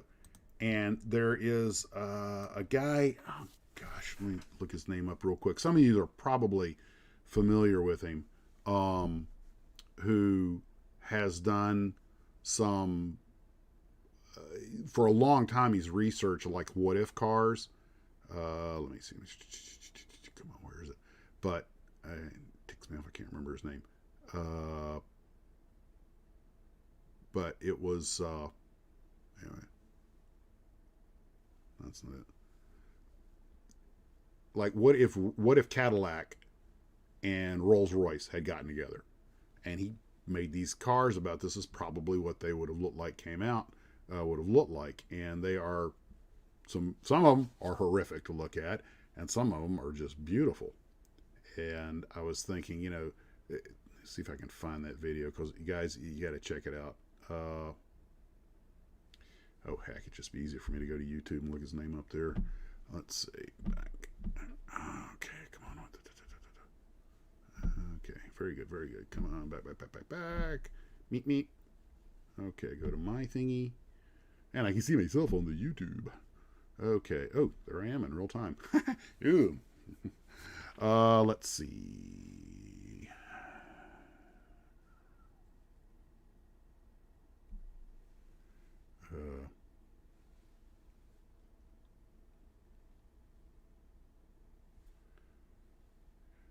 History.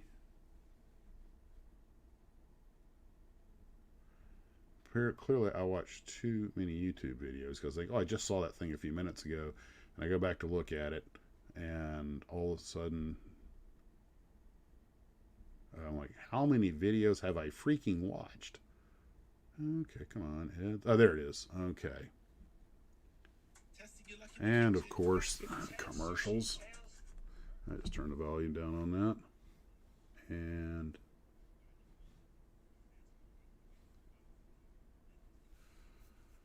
okay, switch glasses.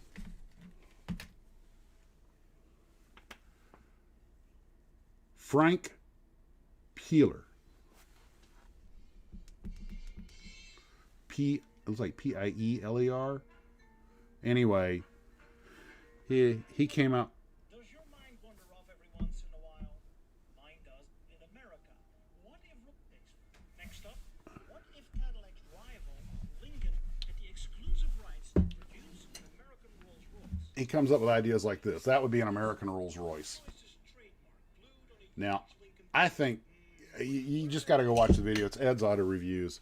Anyway, he comes up with some really beautiful designs, and the Hudson Corvette or something like that. I'd have bought that car in a heartbeat.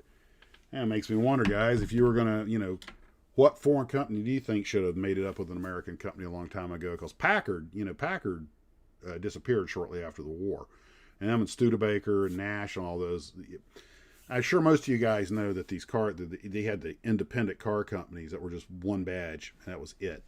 And after the war, they really, even though a lot of them made a ton of money on military contracts, some of them made a lot more money during the Korean War, and were still making military vehicles, but they were getting the floor mopped with them by the big three. And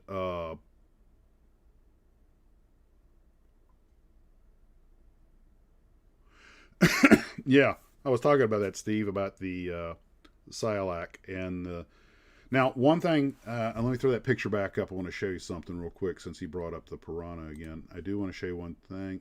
If you look at the Piranha upper left photo, let me zoom in here. Okay, this thing has issues with the zoom.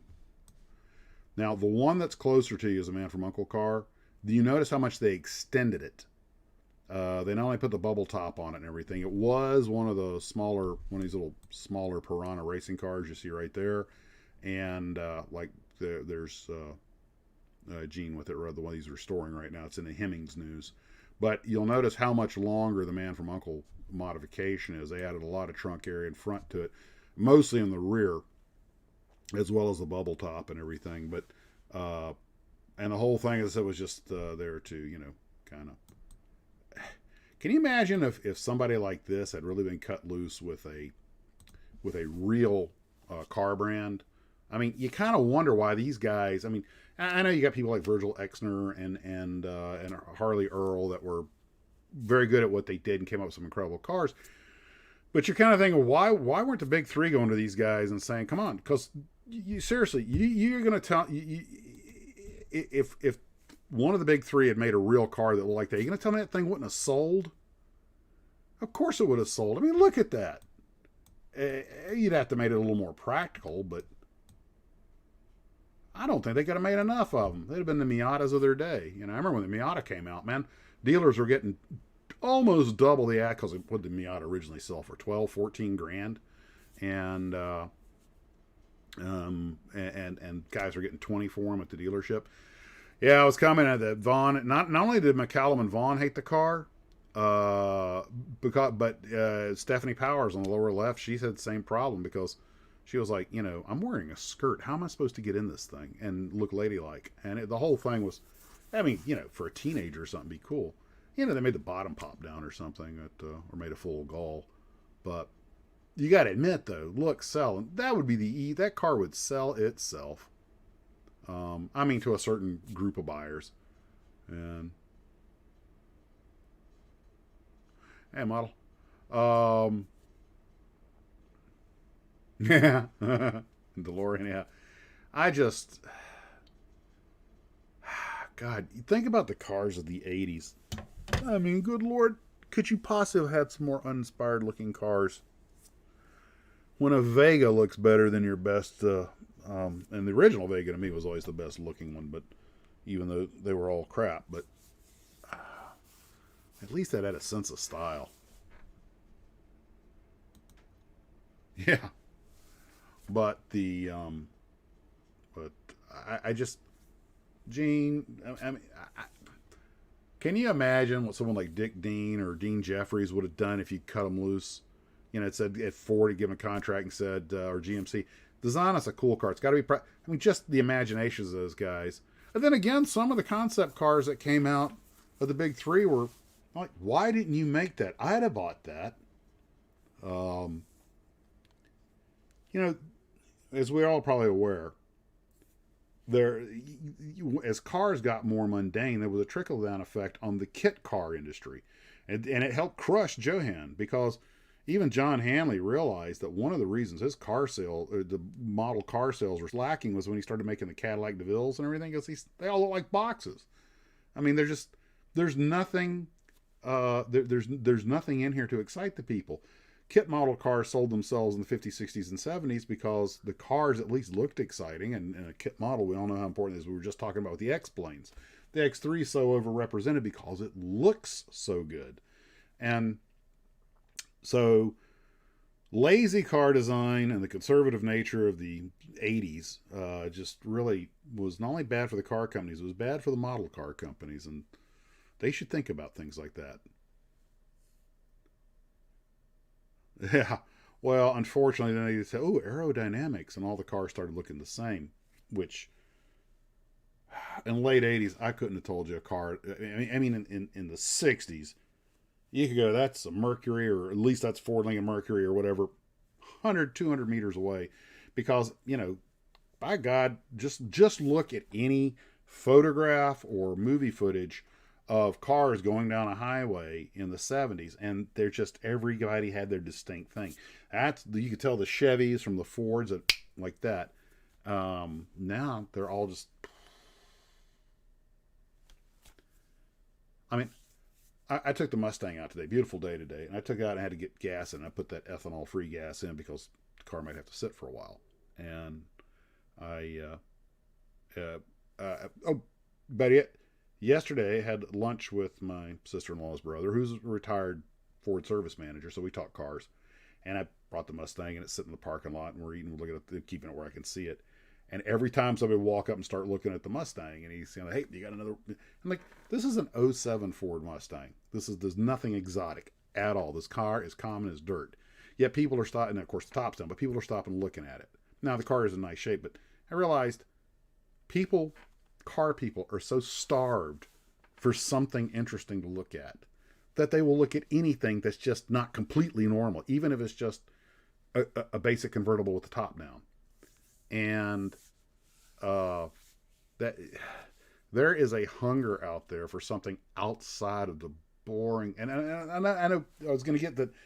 You basically got two kind of car buyers. You got the car lover who buys a car because they love the car, and you got a utilitarian who just, the car is just a piece of equipment. And I suppose you also have the third one, the status symbol car buyer. Probably doesn't know or care that much about cars, but he wants something with a big badge on it. He wants that Mercedes badge to impress his friends. Same kind of guy that wants a Rolex, even though they're not a great timepiece, but they're jewelry and a badge. And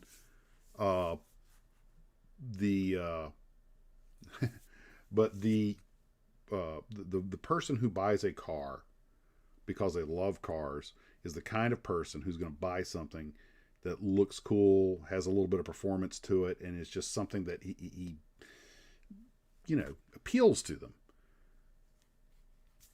And I regret that I don't.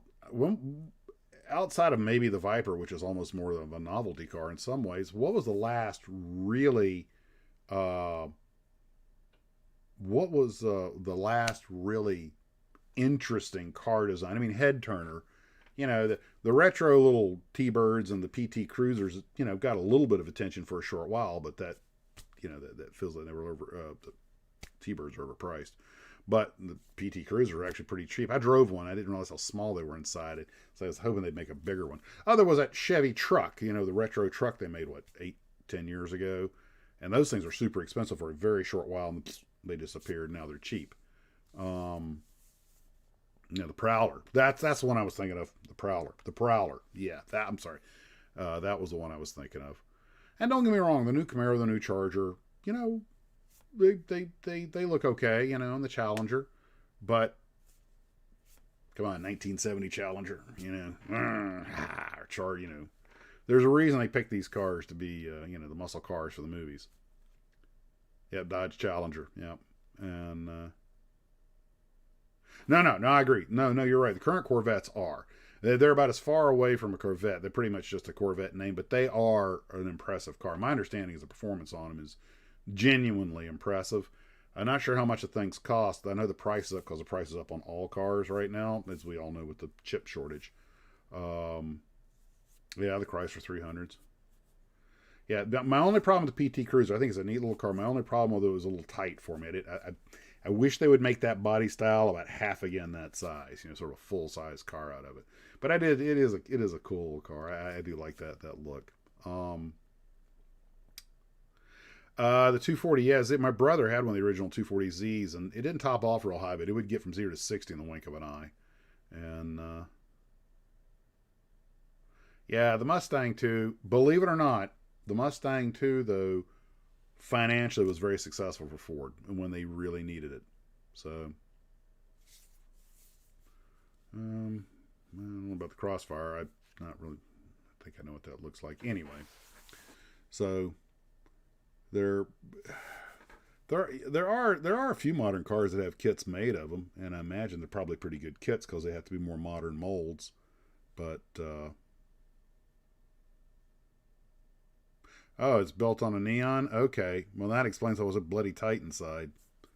I didn't realize I was kind of shocked when I got in and saw how small it was. But a friend of mine had a neon, and now that you mention, I used to ride with him. And okay, yeah, I can see that now. Now, why reinvent the wheel when you can just reinvent the skin around it? The Mustang 2 Cobra. Oh, I'm not touching that one. Well, I think the 240Z you could call a Japanese Mustang. They have another name for them in Japan, which eludes me, but it's a really unusual name. But an Aussie Ford Falcon, okay. I would love to have seen something like Rolls Royce and Cadillac. I wonder what they could have done together. I'd love to have seen like Mercedes and Chevrolet, or BMW and Ford, coming together to make some sort of BMW Mustang. The Fair Lady. Thank you. That boy, I knew everybody would know it. I got 1, 2, 3, 4, 5, 6, 7. Yeah, and the Fair Lady. I don't know. And we were just talking about that recently, and supposedly, yes, it had something to do with My Fair Lady. There's a lag. I'm running about 7 to 14 seconds behind you guys. So when you type something, by the time I say it, it goes out to you. You type it, it comes back to me. I realize it and get back out to you. We're about 14, 15 seconds behind the fat lady. So I am actually trying to read the comments, but the Crossfire is a Merc SLK. Okay, interesting. Gosh, when you think about it, there aren't really that many cars that are made. There are a lot of different body styles, but it'd be interesting to see how many body styles are out there versus how many actual underneath cars. What, half dozen basic frames per major manufacturer?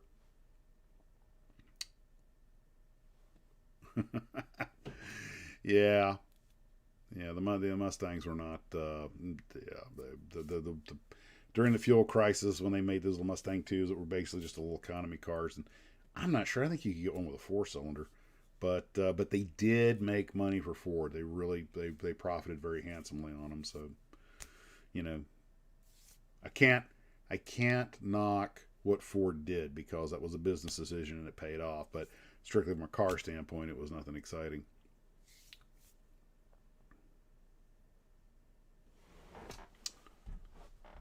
I'll have to remember that. Crossfire. I'll bear that in mind.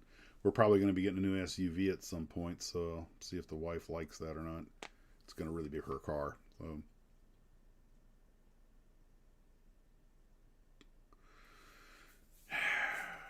It's funny. I find myself at crossroads. I don't like to pollute anybody more than anybody else does, but all the anti-pollution stuff, of course, pulled power out of a lot of these cars. So you're at this power versus pollution argument. Of course, more efficient engines, but I don't know. What I've seen what the Teslas can do. I got to ride in the big Tesla. Friend of mine, man, you hit the electron pedal on that thing, they all four go.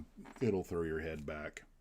Well, Leno got out drag raced in his Shelby Cobra. He was in his Cobra, and literal proverbial little old lady in the Tesla left him behind. So if I didn't have to drive so far and there was a charging station on the other end, I might consider a Tesla. But yeah, ludicrous speed. But I would wind up getting stuck about the time I got to work. One friend of mine has said that what they need to make for like the Teslas is a trailer with more batteries in it so that you can extend the range, which is an interesting concept. Yeah, went to Plaid. I had a friend of mine had a Fiero, and it is John, and I remember, well, he was a coworker. And the guy was like 6'5", and he was the most upbeat guy you ever met. His motto was, if I was any more positive, I'd be a proton. And he owned a Fiero, and he loved it. But I was like, how do you fold up and get in? And when you watched him get in that thing, it reminded me of like folding a shirt or something to get it into a small valise. I was like, wow. But he wouldn't part with it. He loved that thing. At least with the Fiero, they were trying. You know what I mean? I mean, it looked like something, that had cool potential. And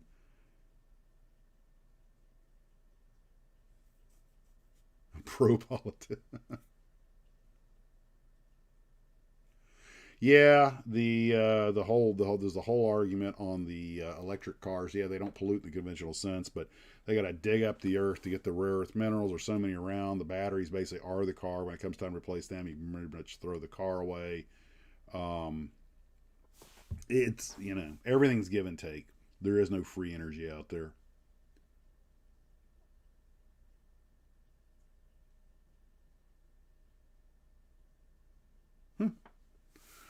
But I remember when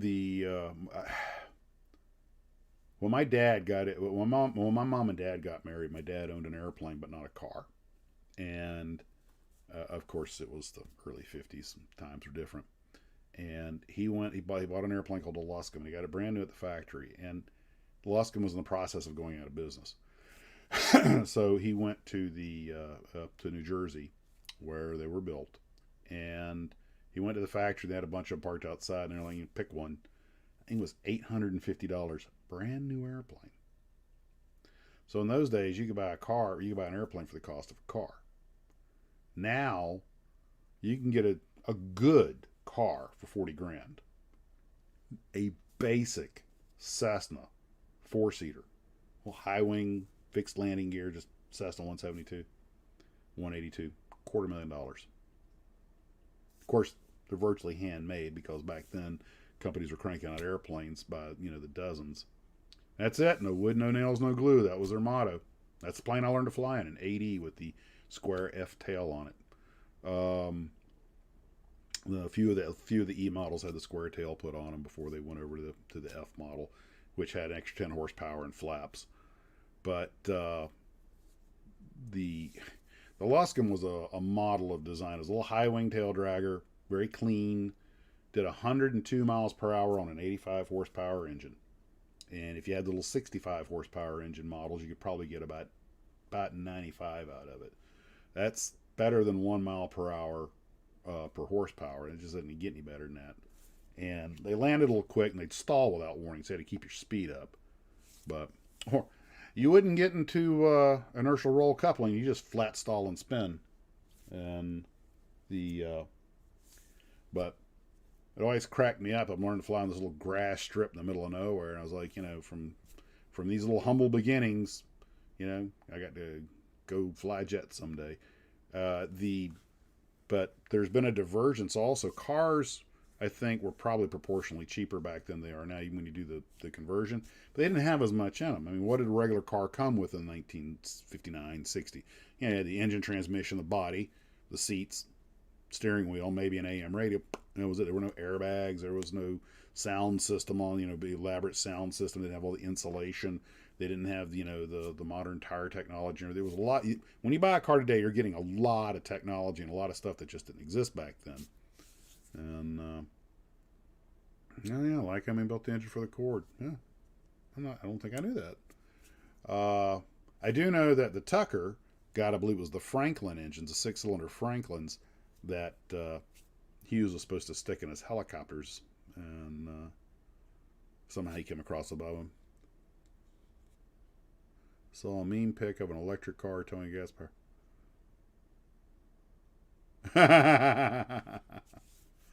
Metal dashboards. Well, by God, safety wasn't exactly the first thing on their mind. By the way, just to talk about a mean picture, I just picked this up recently. There's something called mimetic warfare, which is basically a type of psychological warfare, and apparently that's where the word meme comes from. I don't know how accurate that is. It's something I learned on the internet, and if it's on the internet, it must be true. You're talking about Leadville. I know a guy who flew a Luscombe to the highest airport. I believe that's Leadville, Colorado. And it's up somewhere around 10,000 feet. And you get, a lot of people go there just to say they can't get a real long runway because the air density altitude's so thin up there that getting off that place is a trick. They've had people land up there, and they couldn't get off. They couldn't get enough speed to take off. Leadville, Colorado.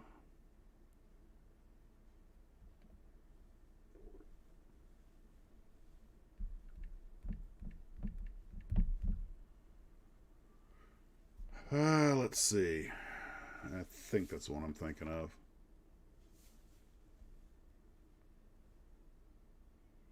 Leadville Regional Airport. The Luscombe I flew in, the highest I ever had, it was 7,500 feet.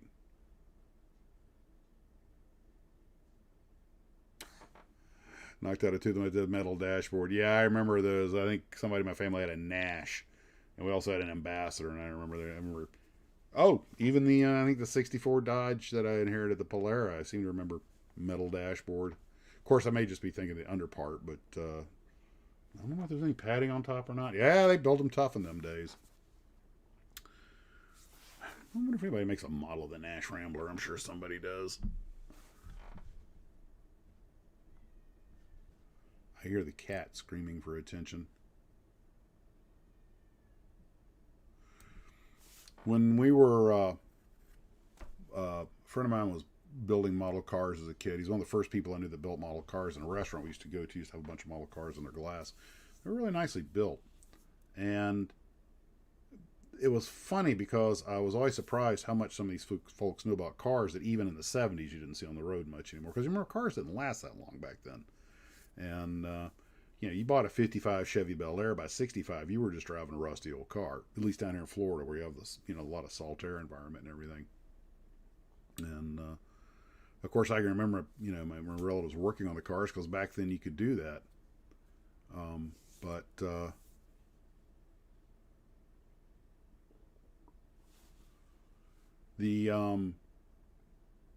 but now, if you don't get 200,000 miles out of a car, I don't care what it is, you're just not trying. Although I've heard some mechanics say that there are some vehicles that even modern cars, there are some of them that have a few issues, but normally they can work it out. Thing is that with the old cars, you keep dropping motors in them. I mean, or boring them out, or it was so easy to rebuild them, refurbish them.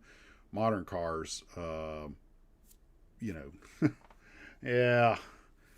Well, I suppose you can still drop a motor in a tranny in one, but it's you get a crate motor or something. But I don't know. It just seemed like the old cars had so much room, and you could just drop anything under the hood and make that puppy go.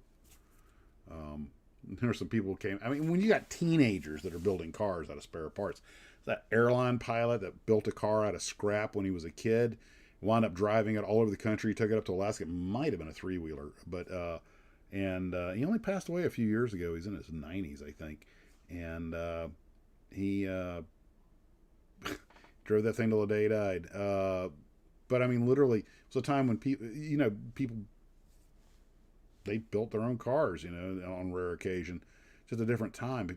Oh, I remember one of the things that I think Ed was talking about was one of the reasons some of the independent car companies ran into trouble. I didn't realize this, but like Hudson and a lot of these companies, they didn't do their own sheet metal. And in fact, some of these companies were more car assemblers. They subbed out a lot of stuff, and then I think was it Ford or General Motors, in a rather dirty little trick, bought one of the companies that made the sheet metal for their cars. And when they went to get the next year's supply of fenders and hoods and everything, no, we're not gonna make anything for you. They kind of forced them to change their body style, but it was a big whack on them. And electronics and technology are the bane of cars today. Well, they are if you're a mechanic, but it's a double-edged sword. They do a lot of great things, but they also cause a lot of problems. Come on, probably every one of us has got some kind of indicator light on because some bloody micro switch got some goo on it, or how many of us have driven around with that little tire light lit up, and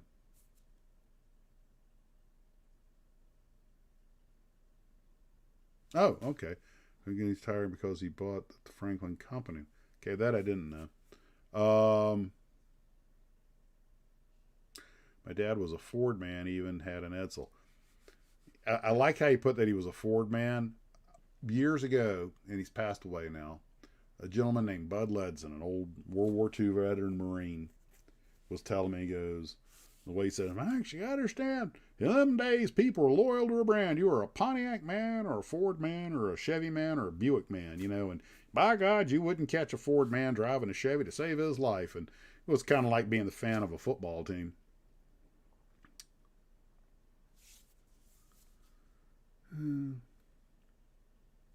So, guys, speaking of cars and getting back to models, hope if those of you saw it, I hope you enjoyed the chat with Jim Keeler. He's a pretty impressive guy.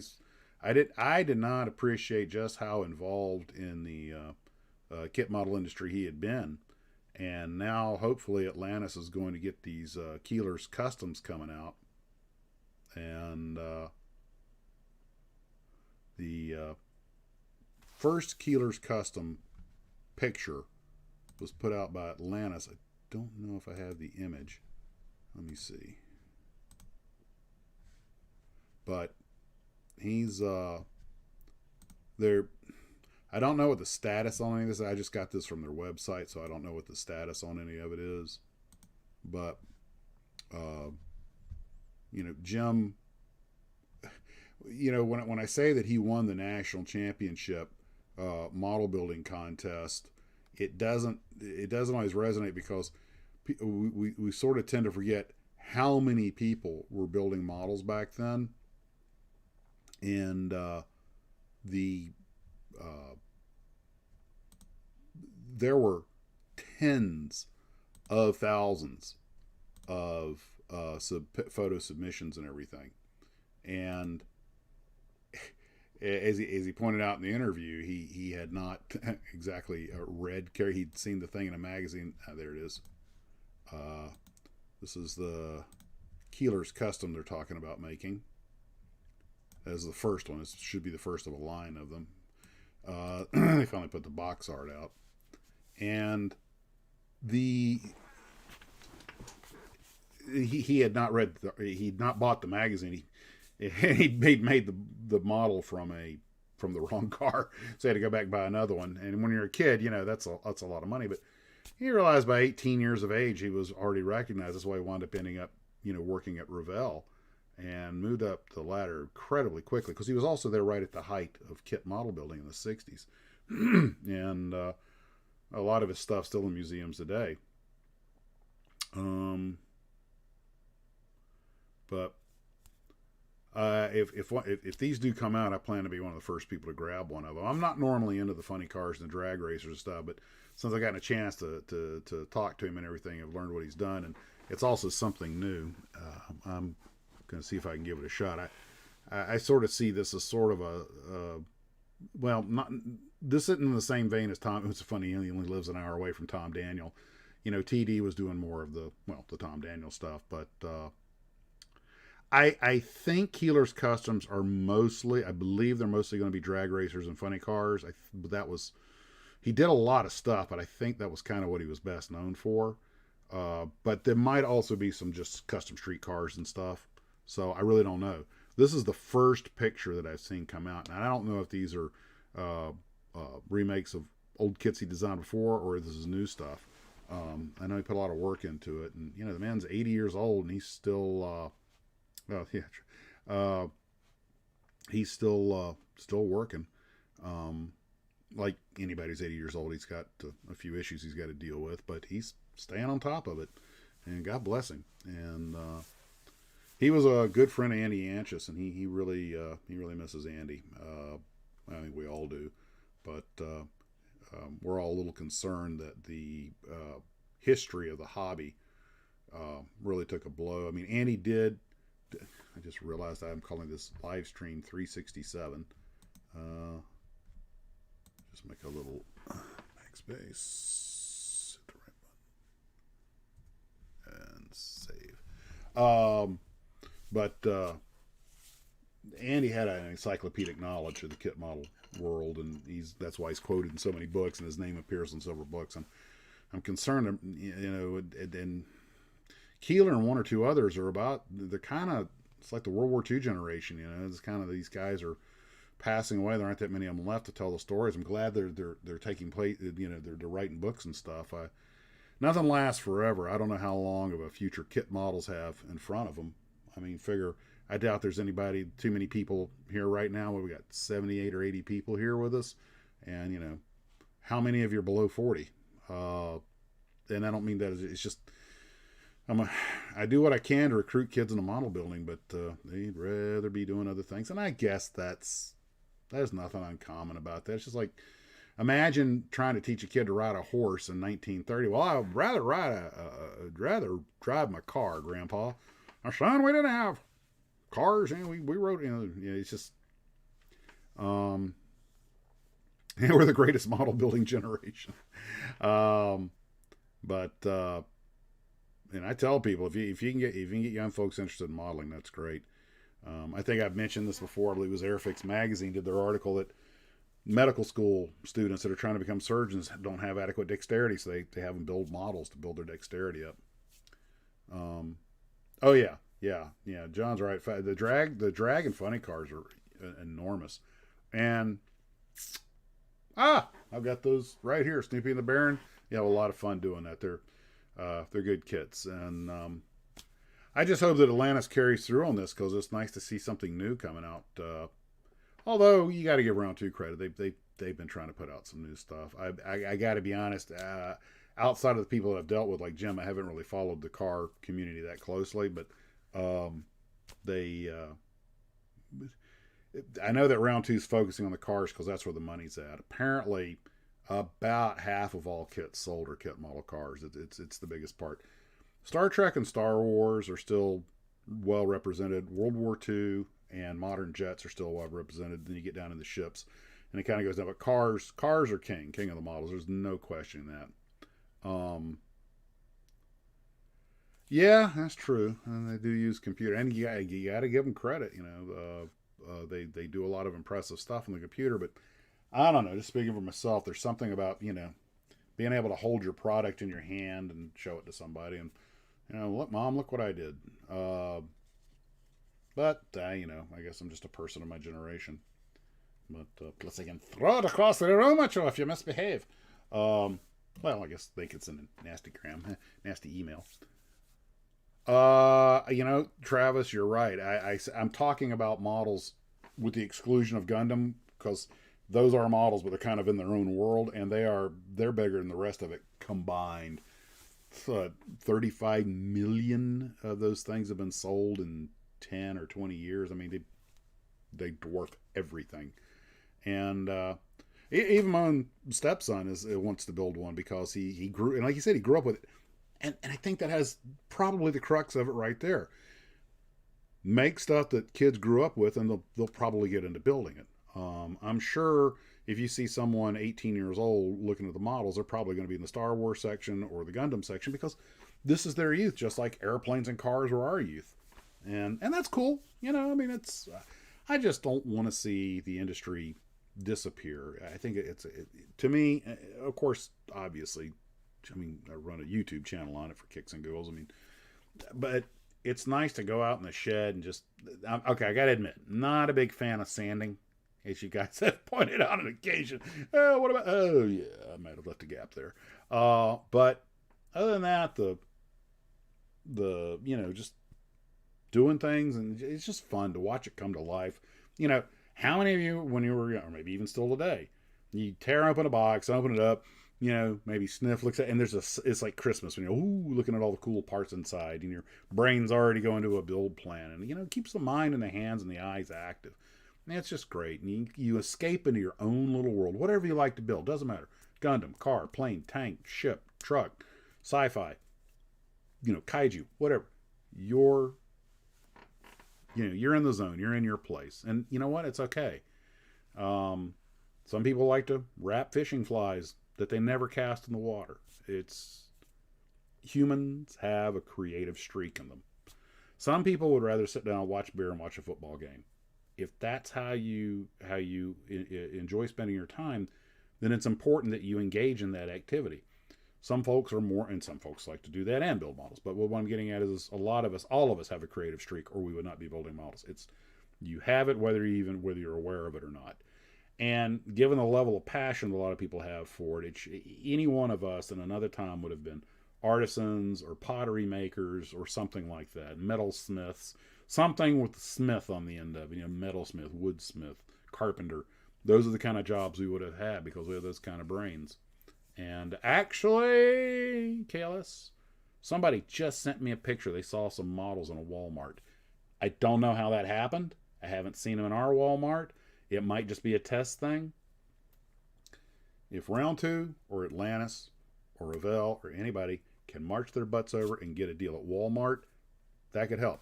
And I know I've harped on this before, Nick Argento had made the point, the thing that really killed or crippled model building more than any other single thing wasn't video games, because I built models and played video games as a kid, so I did both. It was a loss of retail space. Think about it.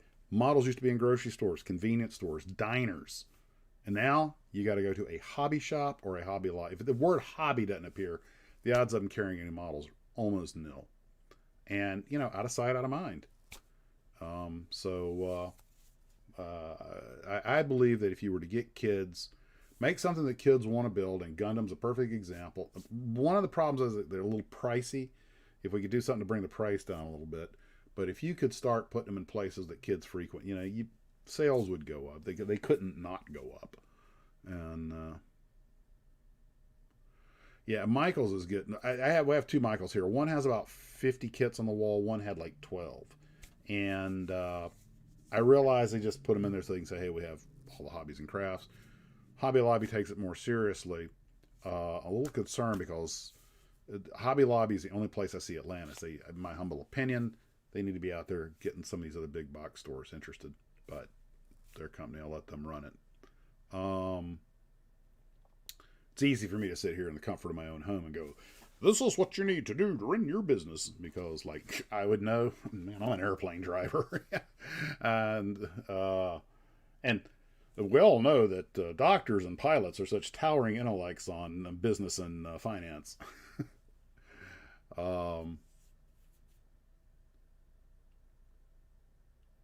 Just reading a couple of comments. It was a regional thing. Okay, so that's what it was. Well, that makes sense. A lot of people don't realize. I didn't even realize this till I went to college. You realize that a lot of the common products people buy, like ketchups and mayonnaises, condiment foods, and a lot of things like this, soups, like Campbell's soups. Apparently, there are regional. They know enough about their markets. There are actually regional differences.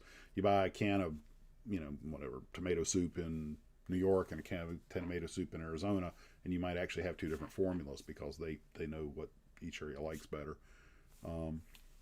Toys R Us stopped selling models years ago. Well, Toys R Us stopped selling anything a while back, so I do remember going to a Toys R Us and seeing models. In fact, Advent, which was that Revell offshoot, was specifically made just for big box stores. And they, of course, I did that video on them. They only lasted a year or two. And I don't know if Toys R Us is one of the places I ever went. But I remember that you actually had a model company that was like, I'm only going to go for big box stores. And I'm thinking, if you're running a model company, the last thing you need to be doing is saying, I'm only going for this market or that one. You need to be going anywhere you can sell that styrene. And, you can call up, Texaco gas stations. Hey, can I put 5 models in each one of your gas stations? I don't care. Anybody that will sell your product, it needs to go to. You don't have that many. Okay, what was it? I'm probably going to get this number wrong, so I'm going to approximate. Nick was telling me, Argento at Glencoe was telling me that at one point there were like 1,500 companies that were wholesaling models, and now there's like 50.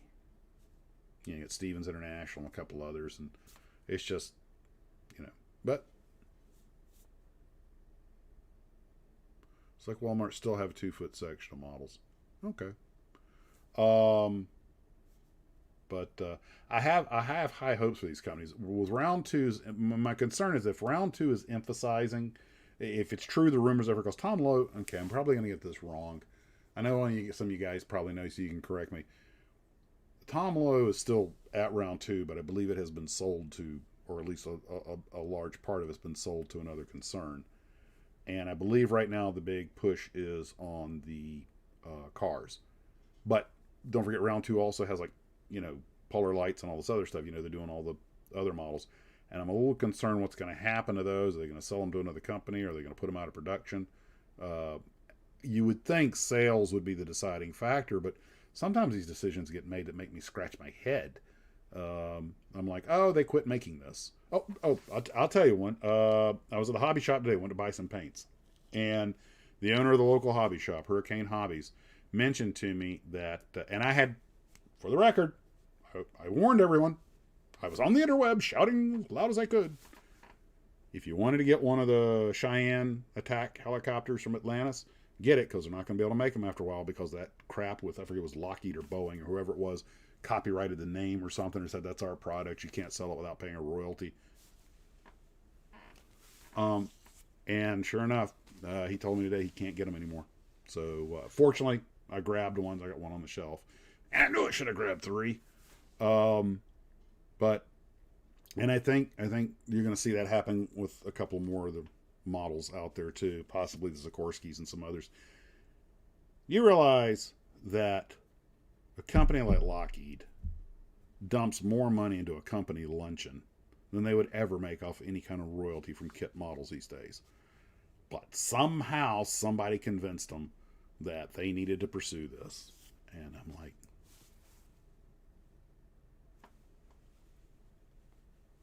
what you gonna do? Technically Lockheed Martin. I forget it was Lockheed that did it, Lockheed Martin, or if it was Boeing or which one it was. A kit model company executive a couple of years ago I had a chance to chat with, whose name I promised I wouldn't say, so I won't say, but I'll tell you what it doesn't matter who it was. I'll tell you what he said.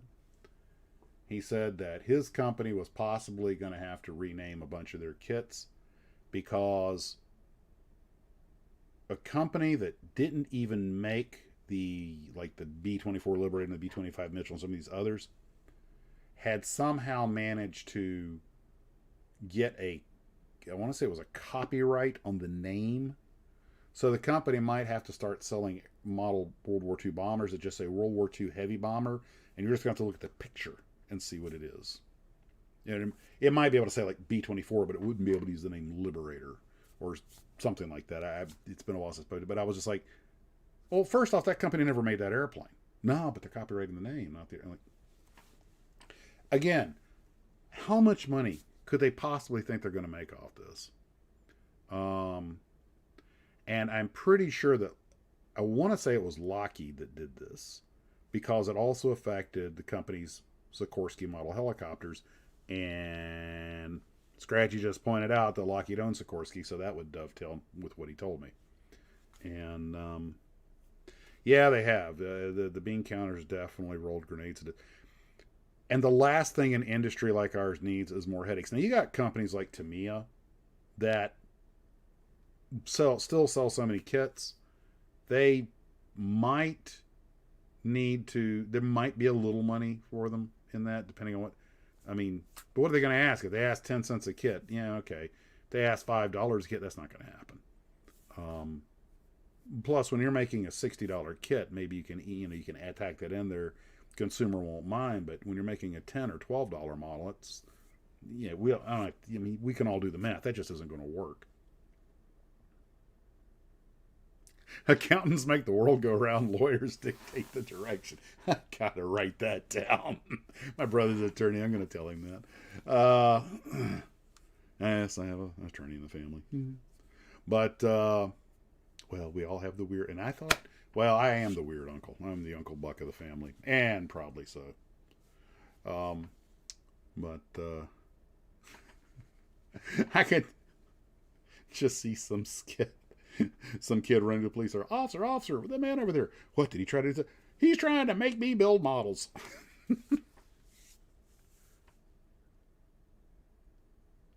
Gavin, you're absolutely right.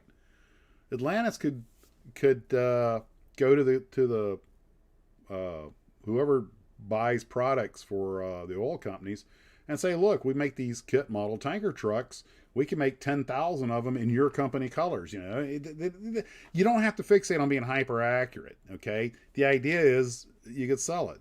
That's a great. You know what? And as you know, copyright fast sports. There you go. By the way, I don't know how true this is, but and this is going back to when I was in college and like my business law class.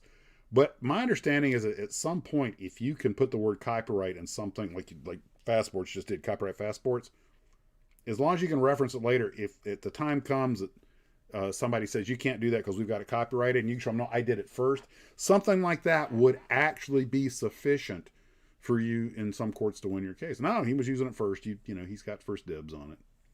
And they weren't interested? Okay. Well, at least they tried, you know. You know, I get your big oil company hauling down billions of dollars a year, and somebody comes in, you want to da. I'm like, please. And yeah, it's a pity. It seemed like it would have been a nice idea, but of course, this is also back when, you know, you got, well, wait a minute. Texaco did the thing with the model airplanes. I mean, they were die cast already made, but they did those not, well, good God, I guess that was 20 years ago, wasn't it? Jesus, I'm losing track of time. Santa Fe paid Lionel to make trains in their color. Really? It's funny you should mention that, because I remember when there was a big stink, because my buddy Ken was here with me, big on model railroading and a train club and everything. And Ken was telling me that Union Pacific was considering a lawsuit against companies like Athearn and all these others, because they didn't have the rights to use the Union, and they wanted them to pay royalties to use like the Union Pacific logos and stuff like that. And I don't know what the outcome was, that if they just decided to pay a royalty, or if they dropped the case, or if it's still pending. But so you're saying Lionel was paid to do it. In other cases, you got like Union Pacific threatening to sue people if they don't pay a royalty for. Go figure. And UP is a very popular model railroading, but I see it as free advertising. But I guess you could argue they got a point. It is their logo.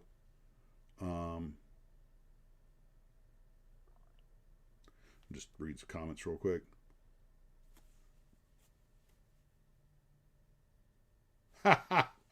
Yeah, that's another thing. And you go to some other countries, you'll see stuff you won't see here, because we don't pay no stinking royalties.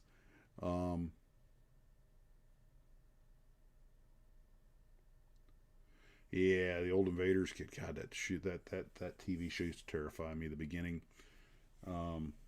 You know, I'm in too long without sleep. You know, Roy Thinnis comes up and sees a UFO landing. I had nightmares about a UFO landing on our front yard after seeing the beginning of that show. I scared easy as a kid. Santa Fe and GM paid for the F3 tooling for Lionel. Well, you see, that's the way I think you'd want to do it. Well, that's good. I'm glad they did. You know, it promotes it in a very positive light, I might add.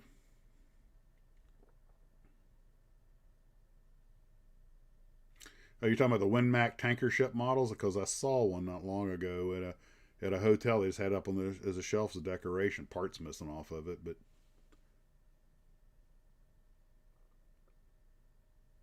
okay, here we go. Union Pacific was ready to take a lawsuit against everyone, including the guys who did stuff for PC train simulators for free. I mean, I kind of understand wanting to have some control over your own logo. That part I get. But the worst I would do is just, hey, do a C&D, man, a cease and desist. Look, we'd rather you didn't use our logo. Please stop. Nothing else will be said. But the way I see it, it's free advertising. But I don't know. You know, they've got their reasons. It was negotiated. Royalties are weird. Okay. Yeah, it never used to bother UP until somebody probably some guy saw a model trend. Hey, are we getting money off of that? But I've actually been to a couple of those meetings. Like, dude, let it go. When I first got into RCs, which wasn't that long ago, I've always loved them, but Ken got me into them. And the we learned there were certain RCs that were taken off the market for trademark issues. Like, okay. But what wound up happening was, when I was a kid, you just bought an RC, went someplace you're allowed to, and that was it. Maybe you joined AMA. Well, then the club said, well, you got to be an AMA, Academy of Model Aeronautics. So that makes sense. Gets the indemnification insurance and everything. I still got my AMA card. And then the issue with the drones was just coming up. And a bad feeling. Somebody was going to do something stupid.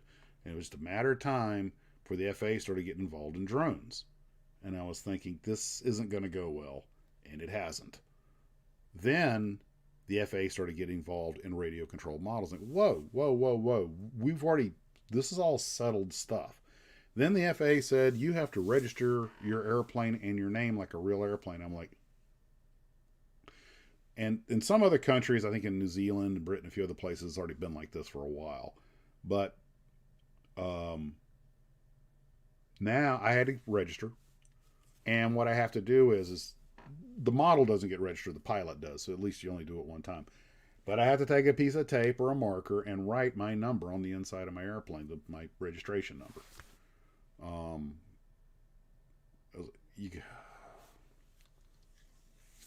Okay, these aren't drones. These are RCs. We have to fly them at the field where we can see them. Sure enough, idiotic crap still happens with drones. And if I didn't tell you guys this, because this is no state secret, I don't know, 2 months ago, we're flying out of, I want to say Newark.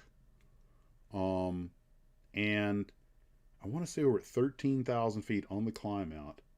I had a company mechanic in the jumpsuit with cockpit authorization, MFO. And I'm looking at the instruments. I didn't see it. And they go, whoa. And I both look, and they're both looking out the window.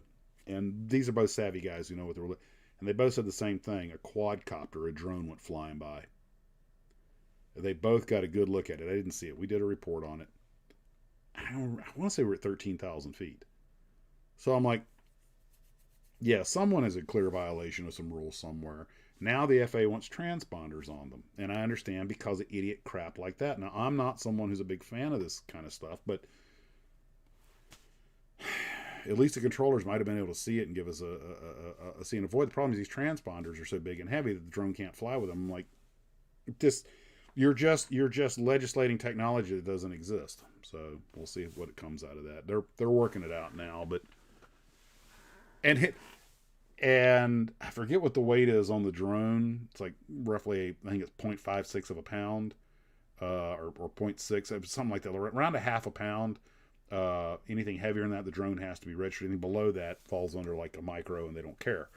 So DJI modified their little Spark, which is what I have, and they got it under the weight limit, and they want an extra $100 for it. Ooh. And I'm like, yeah, that stroke of a pen to lower the weight is all that'll come out of that at some point. On the hinge line of the rudder, yeah, I usually put it inside the, like pull the top off and write it in the bottom of the cockpit or something.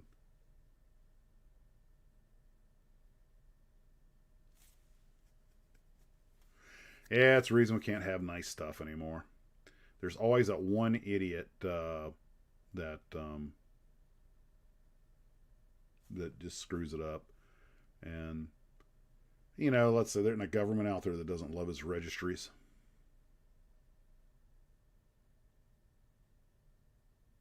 They just say Jeep or Chev, anyway, generic terms. Yeah, I'm waiting for it when you go there. It's just a picture of the built model and it says car. You're right, Ray. It is exactly. It takes one idiot. They're talking about, oh, okay. Man, Scratchy, I was just about to say it when I looked and saw your comment. Have you had any experience with lasers at night? Yes. I have been lased several times. At least 3 times in Puerto Rico, once in New York, once in the Dominican Republic, and I'm sure there have been a couple of others. There is a procedure for that is, I'm not going to talk about, but we're all at the mercy of the bigger idiot we really are. And I'll tell you right now that one of those lasers can really light you up. And I know they're supposed to be eye safe, and I'm not worried about going blind, but your eyes are just at night, and all of a sudden you get blasted with this bright green light. And one of the things we do is we had the little sunshades, and we put those up. And and they've caught a couple of guys doing it, but generally it's almost impossible to catch somebody doing something like that unless somebody rats them out. Every once in a while the police will catch one. One idiot blazed a police chopper, and they caught him. He actually got jail time, but sadly we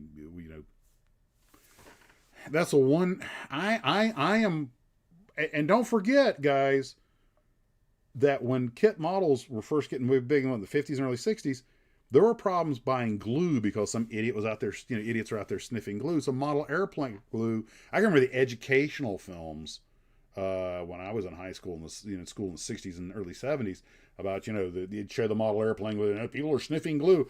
And I was afraid that just building a model, I was going to wind up copping a high.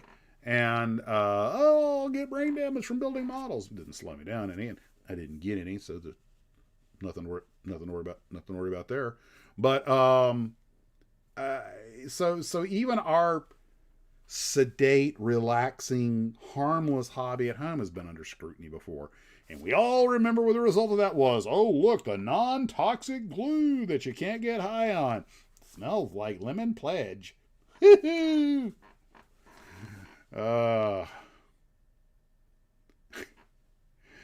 okay. We'll just use CA glue or wood glue. What could go wrong?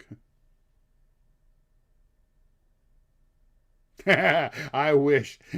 Oh, we're getting hit with a laser. Lock on the counter laser. Fire the missile. But yeah, exactly. Go on. If you didn't have it, now I was lucky. My dad owned a hardware store. He carried Testor's glue. Dad could bring a tube of glue home, and he was seeing the models I was building. No problem there. And of course, I'd forget to tell him we'd be trying to finish out the thing when they squeezed the last little life out of this thing. It's rolled up like an old toothpaste tube. Take the X-Acto knife and cut a hole in the side of the foil and try to, maybe there's a little up here that can't make it in the tube. How many models did we finish with just that last little rub we got off of the thing? Ah, for the good old days. You needed a node to buy. Okay. You see, that's what I'm talking about. There isn't anything out that... now, this is more of an American thing, so for those of you who are outside of the United States, let me explain. Obviously, America has a very well-established reputation as a gun culture, and there's a conception outside of our borders that every American owns 3 guns. That's not at all correct. Only half the Americans, and we own about 6 guns. That's why everybody thinks everyone has 3. Only half of us have guns, and we usually have 6 or more, because that's how we roll. Anyway. And one thing, though, is shooting's always been kind of expensive because ammo's expensive. So a lot of people got into reloading. All right. So you could go buy gunpowder and primers and empty shell casings. And I actually remember as a kid, my brother got me into it, and we actually had a mold, and we would little hot plate and lead, and you could just throw in because this is a cheap target ammo, and you could just throw in old tire weights and stuff. Anything made of that soft lead, melt. Pour it in the mold, hit it, knock it off, drop it in the bucket, and there was a molded bullet. Hey, you saw Mel Gibson doing that in the movie The Patriot when he's melting down his dead son's little lead soldiers to make shot out of them. Anyway, so we'd get the reloader and, try to clean the brass, and then you would, resize it and deprime it, and had a little machine, a little reloading machine. You reload your ammo. I knew it was just a matter of time.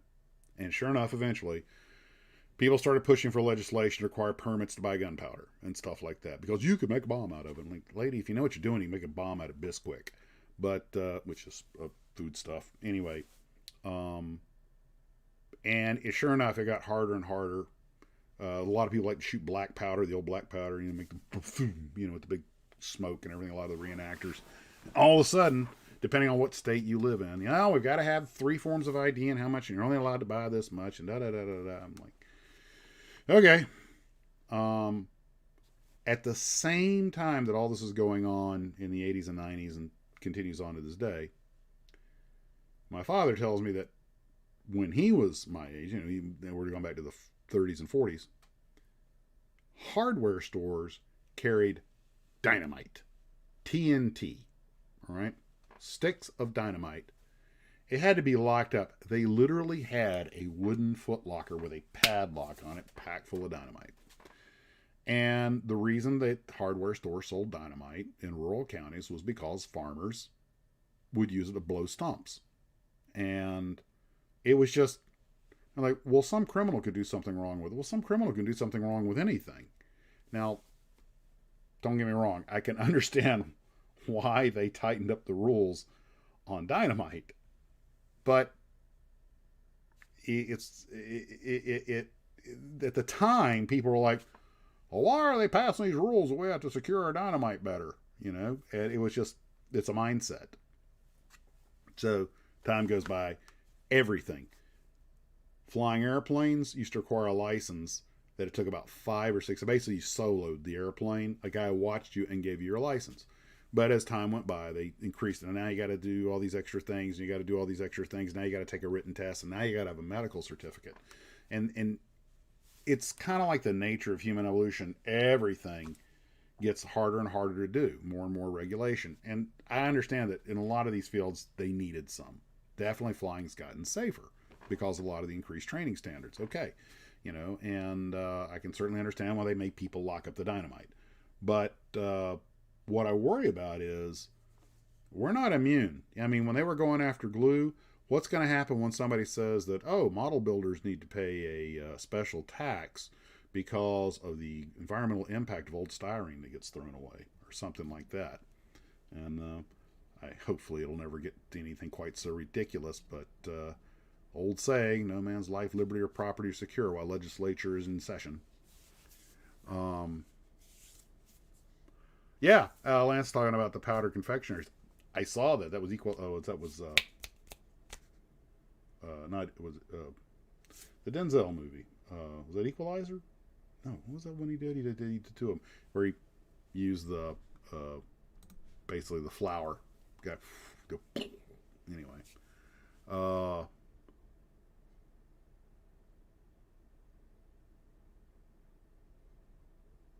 There were complaints that kids were building too many models and escaping from reality. Yeah, it'd be much safer to get yourself out there on that hockey ice, man. Lose a couple of teeth. Equalizer 2. It was Equalizer 2. Okay. I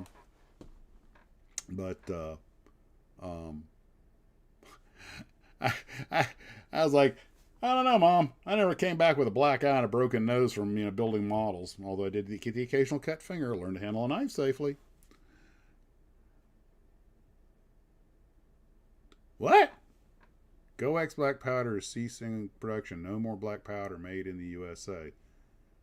That's just sad. Ooh, I like that. Max's Outlaw Modeling Club. That's where I come in wearing leather jackets. That's right, baby. We build illegal models. Well, I try to tell kids, they go, you did this when you were young, and you did, oh, you people were terrible. And kid, I will guarantee you, by the time you're my age, some kid's going to point his finger at you and go, you ate real food that was grown out of the ground? You murdered vegetables? Heathen. And what is that? There's a Pair of Jokes song, a novelty song. It was actually pretty good. I got a copy of it somewhere. My brother gave me the CD where it talks about murdering vegetables, that salad is mass murder, and just because a carrot can't cry. But hopefully, courtesy of you guys, I got enough models to keep me busy pretty much ad infinitum, which is it's a surprising warm fuzzy. So that they do come after me. We've all got our stashes and stockpiles, it's okay, kid. I got plenty of ammo, plenty of guns, and plenty of models to keep me busy during the zombie apocalypse uprising. So I'm good. And what do you know? I'll run out of glue. I could be like a parody episode of Twilight Zone, the one with Burgess Meredith, where Time Enough, at last, where he's a guy that survives a nuclear war. All he wants to do is read, but he breaks his glasses. I could just see a spoof off of that. Some model built this big stash. There was a hi, but I believe, oh no, but there's no glue. And the Max is 2%ers. And we should get some T-shirts made. Oh my God! You have to be a doctor. Well, in America, it's traditional. You have to be a doctor to kill yourself in a bonanza. If you guys remember our whole fork-tailed doctor killer thing. And what's the formula on that? Big ego, lots of money, and not a whole lot of experience. You sports car guys have a way of saying that: more money than ability, or something like that. Flamethrower, more zombies. That doesn't fix my glue problem. Time Enough at Last. That was it. Yes. Classic episode. Well, pretty much all the Twilight episodes are classics.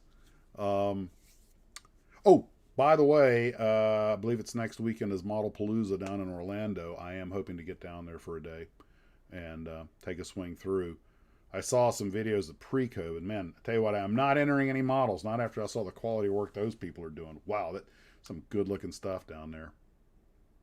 More horsepower than IQ. You know what? That would make an interesting lift-over drag. What plane should you buy? Okay, well, let's look at your IQ and let's look at the horsepower, what you want to buy, and you should have a moped. um,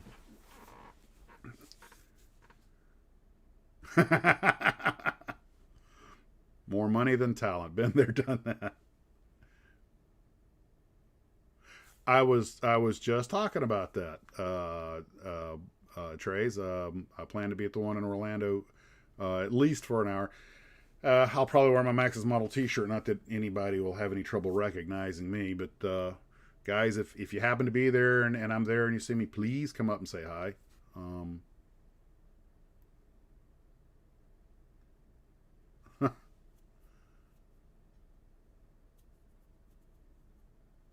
I plan to take a lot of pictures. I'll probably, if I get down there, I'll probably do one of my videos on it. And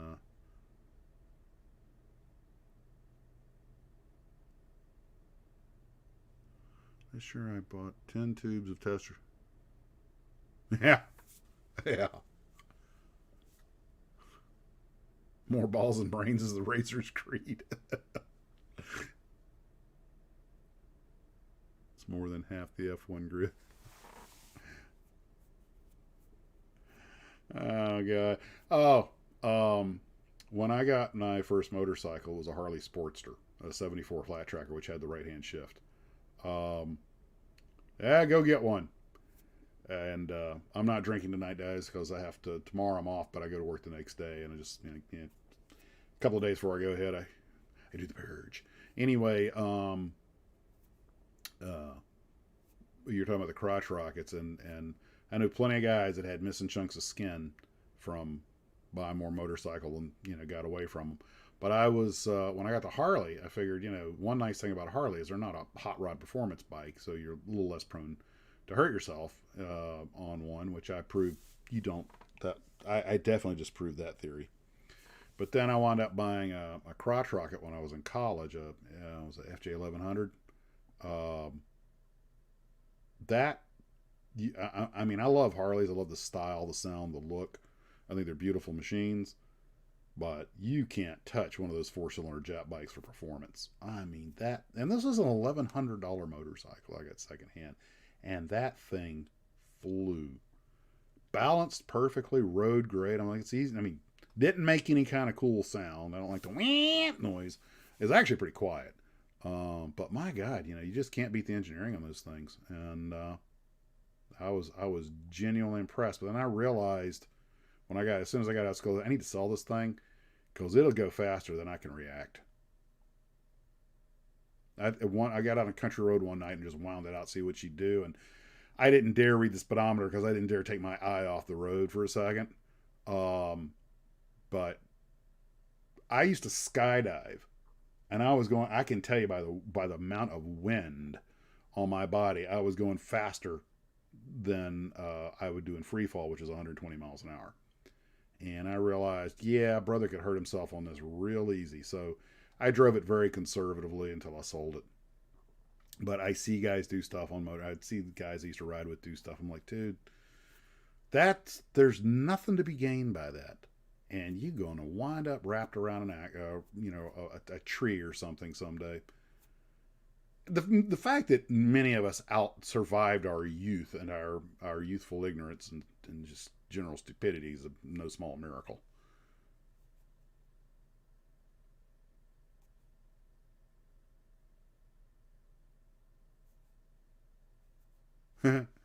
Yeah, that's the thing. You guys, I don't know if you ever saw the old Jack Webb commercial where it shows like some motorcycle cop's boots walking through a junkyard. And he's talking about and all you see is like his boots. And he's talking about how careful you have to be when you ride a motorcycle. And he walks up to a headlamp and he goes, "This guy was right." And he kicks the headlamp, dead right. And absolutely, that's one thing I love about the convertible. I was just having this conversation yesterday. I love the convertible because it's a lot of the joy of riding a motorcycle, but it's a lot more comfortable and safer.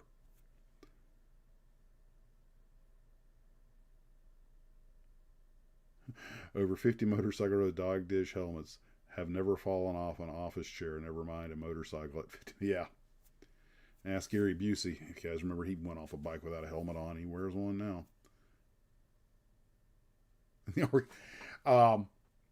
My mom obviously never liked me and my brother riding motorcycles, but she insisted we wear a full face helmet. One of our friends, who was an avid motorcyclist and wore a full face helmet, he goes, or as he used to call them, microwaves. But he said, he goes, look, I get it, but he goes, make no mistake. The only difference between a full face helmet is an open and closed coffin funeral. And when I got my last motorcycle, which is the big Voyager, had it all decked out, big dresser. And I used the big knee-high riding boots and everything, and like Jack Sparrow, and I had a half helmet like the police use, and the ears are exposed. I was so much more aware of what was going on around me because I could hear cars coming up behind me, because wheels, as you guys know, tires moving at speed make a very distinct noise. I could range them, tell what side they were on, like radar. It's like, man, this is way better than having a full face. A little bit extra protection, is not worth giving up that situational awareness. And that's what riding is largely about, situational awareness. Closest I ever came to dumping my big Harley dresser, doing about 30 miles an hour, 35 miles an hour, country road in Maryland. There was one of those street washer trucks in front of me. It hit the road and the rear end started going. I just rolled off the throttle and loaded the front wheel and stabilized, and I just went around. They were putting freaking soap on the road. Or soapy water. I'm like, God, who does this? Didn't dump it.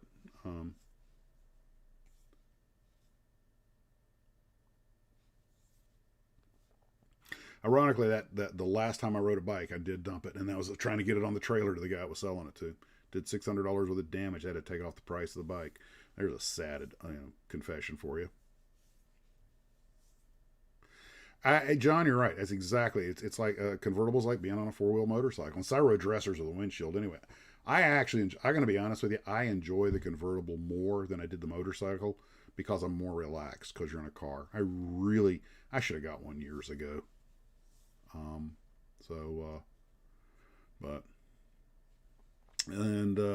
here in Florida, you can drive about 9 months out of the year with the top down.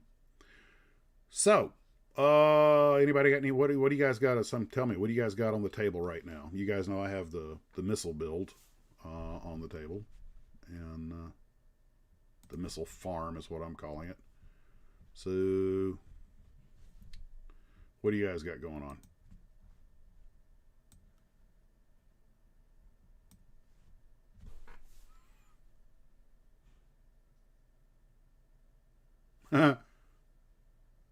Yeah, I went to Wendy's to get lunch for us today. I went to the drive-thru, and the girl said, "Oh, you just..." The guy who's working the Wendy's, "Oh, you having a great day driving with the wind in your hair?"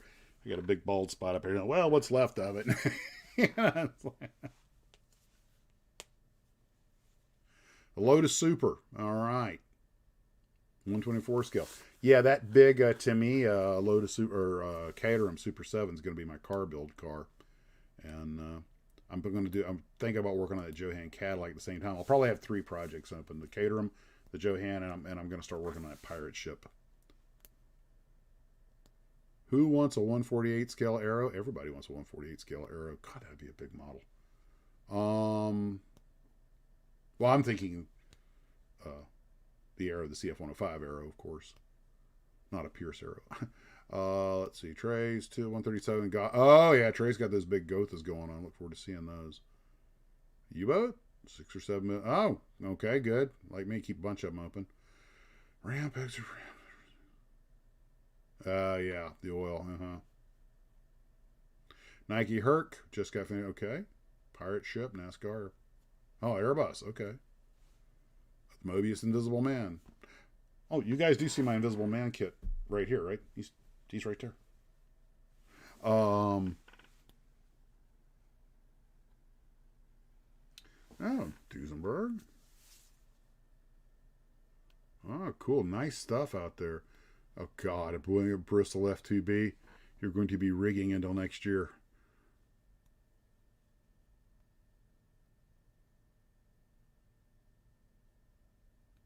Cool.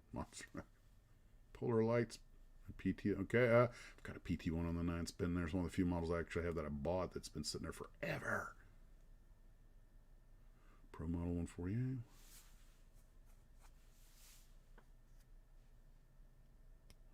Oh, the monogram Lincoln Futura. We were just talking about that the other day. 1.6 Batmobile. Good God, what'd that thing be? 2 feet long, 3 feet long? It's something that's good. You can pretty much ride around on it in the house.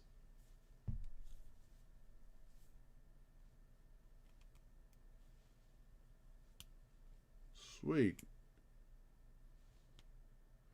North Carolina. I've been meaning to tour that ship. I've been on a bunch of battleships. I've not been on North Carolina. It's a museum ship now. Should also go out and see the Texas while it's still there before the ocean finishes eating it away. Hello, Paul. 1/8 scale DB5 Goldfinger. You remember the old Butterfinger commercials that spoofed Goldfinger? Butterfinger. Steve loves his DB5s. But then who doesn't? Just reading some. Huh.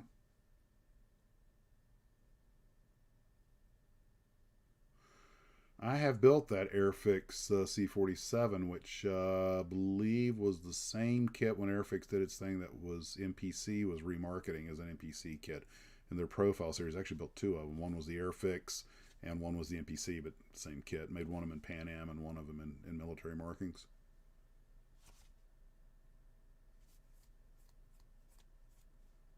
Oh, Scotty and Spock, yeah.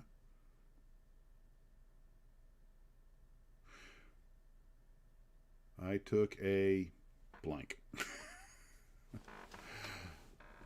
Well, let's see. Glencoe Disney Man in Space Station. That is cool.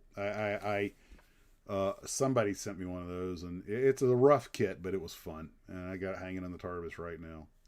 And the Glencoe Thor missile. Wish I could find some Glencoe kits on the shelf. I haven't seen a Glencoe kit on the shelf in years. My local hobby shop's distributor doesn't carry them, and neither does Hobby Lobby. So, and I tried to contact Nick about ordering a couple of them directly, but he's hard to get hold of. He's a very busy guy.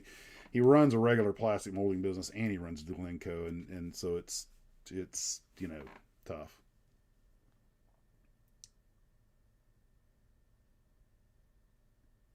I built a couple of those Atlanta S gas trucks that were sent to me. Now I believe they have the clear parts for them, and it's a neat kit. I really like that.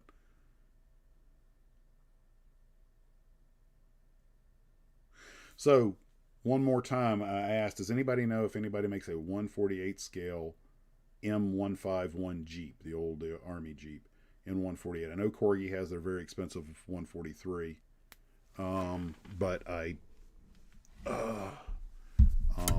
it was for somebody sent me an email asking about it, and just check something real quick here.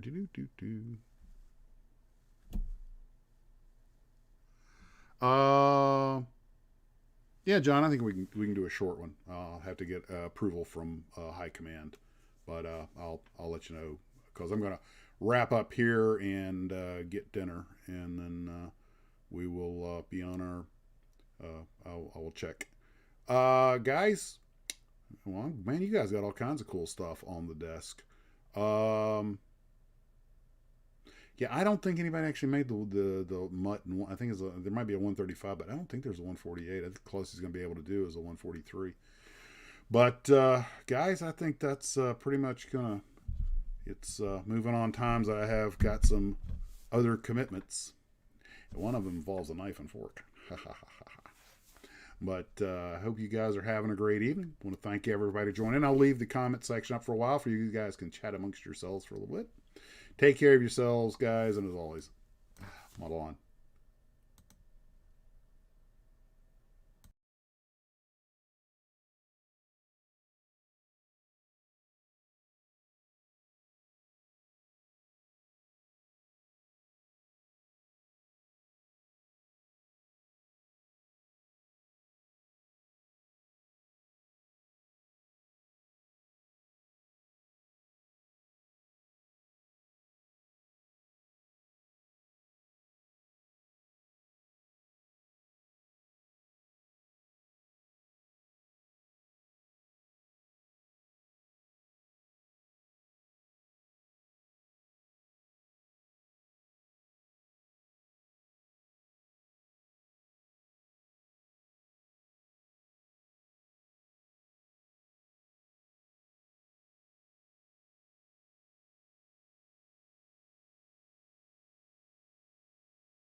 Calling International Rescue.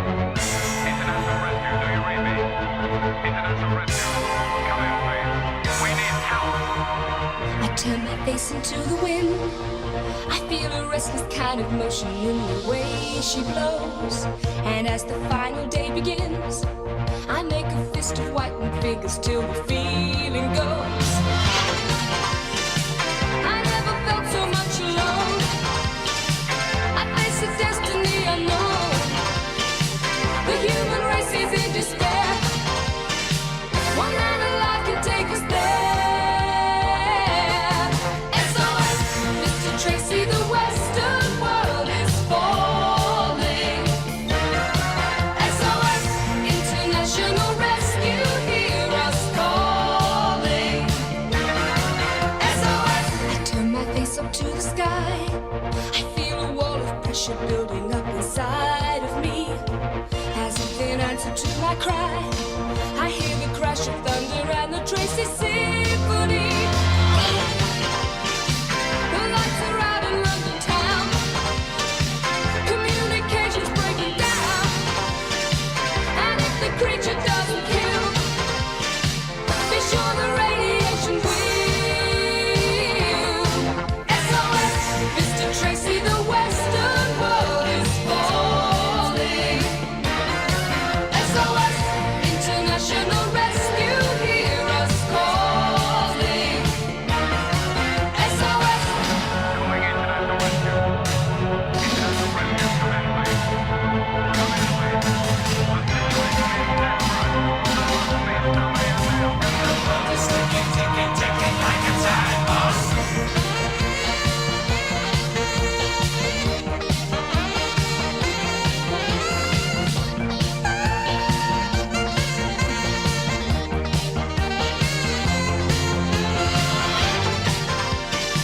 the lights are out in London town.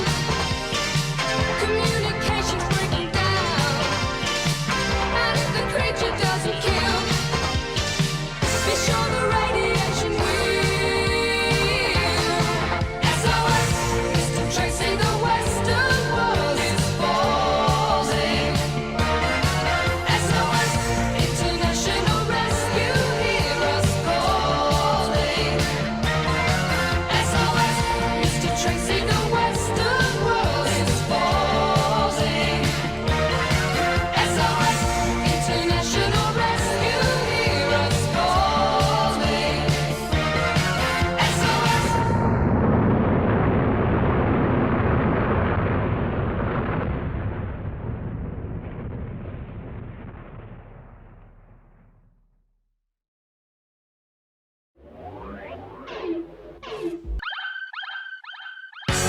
Calling International Rescue.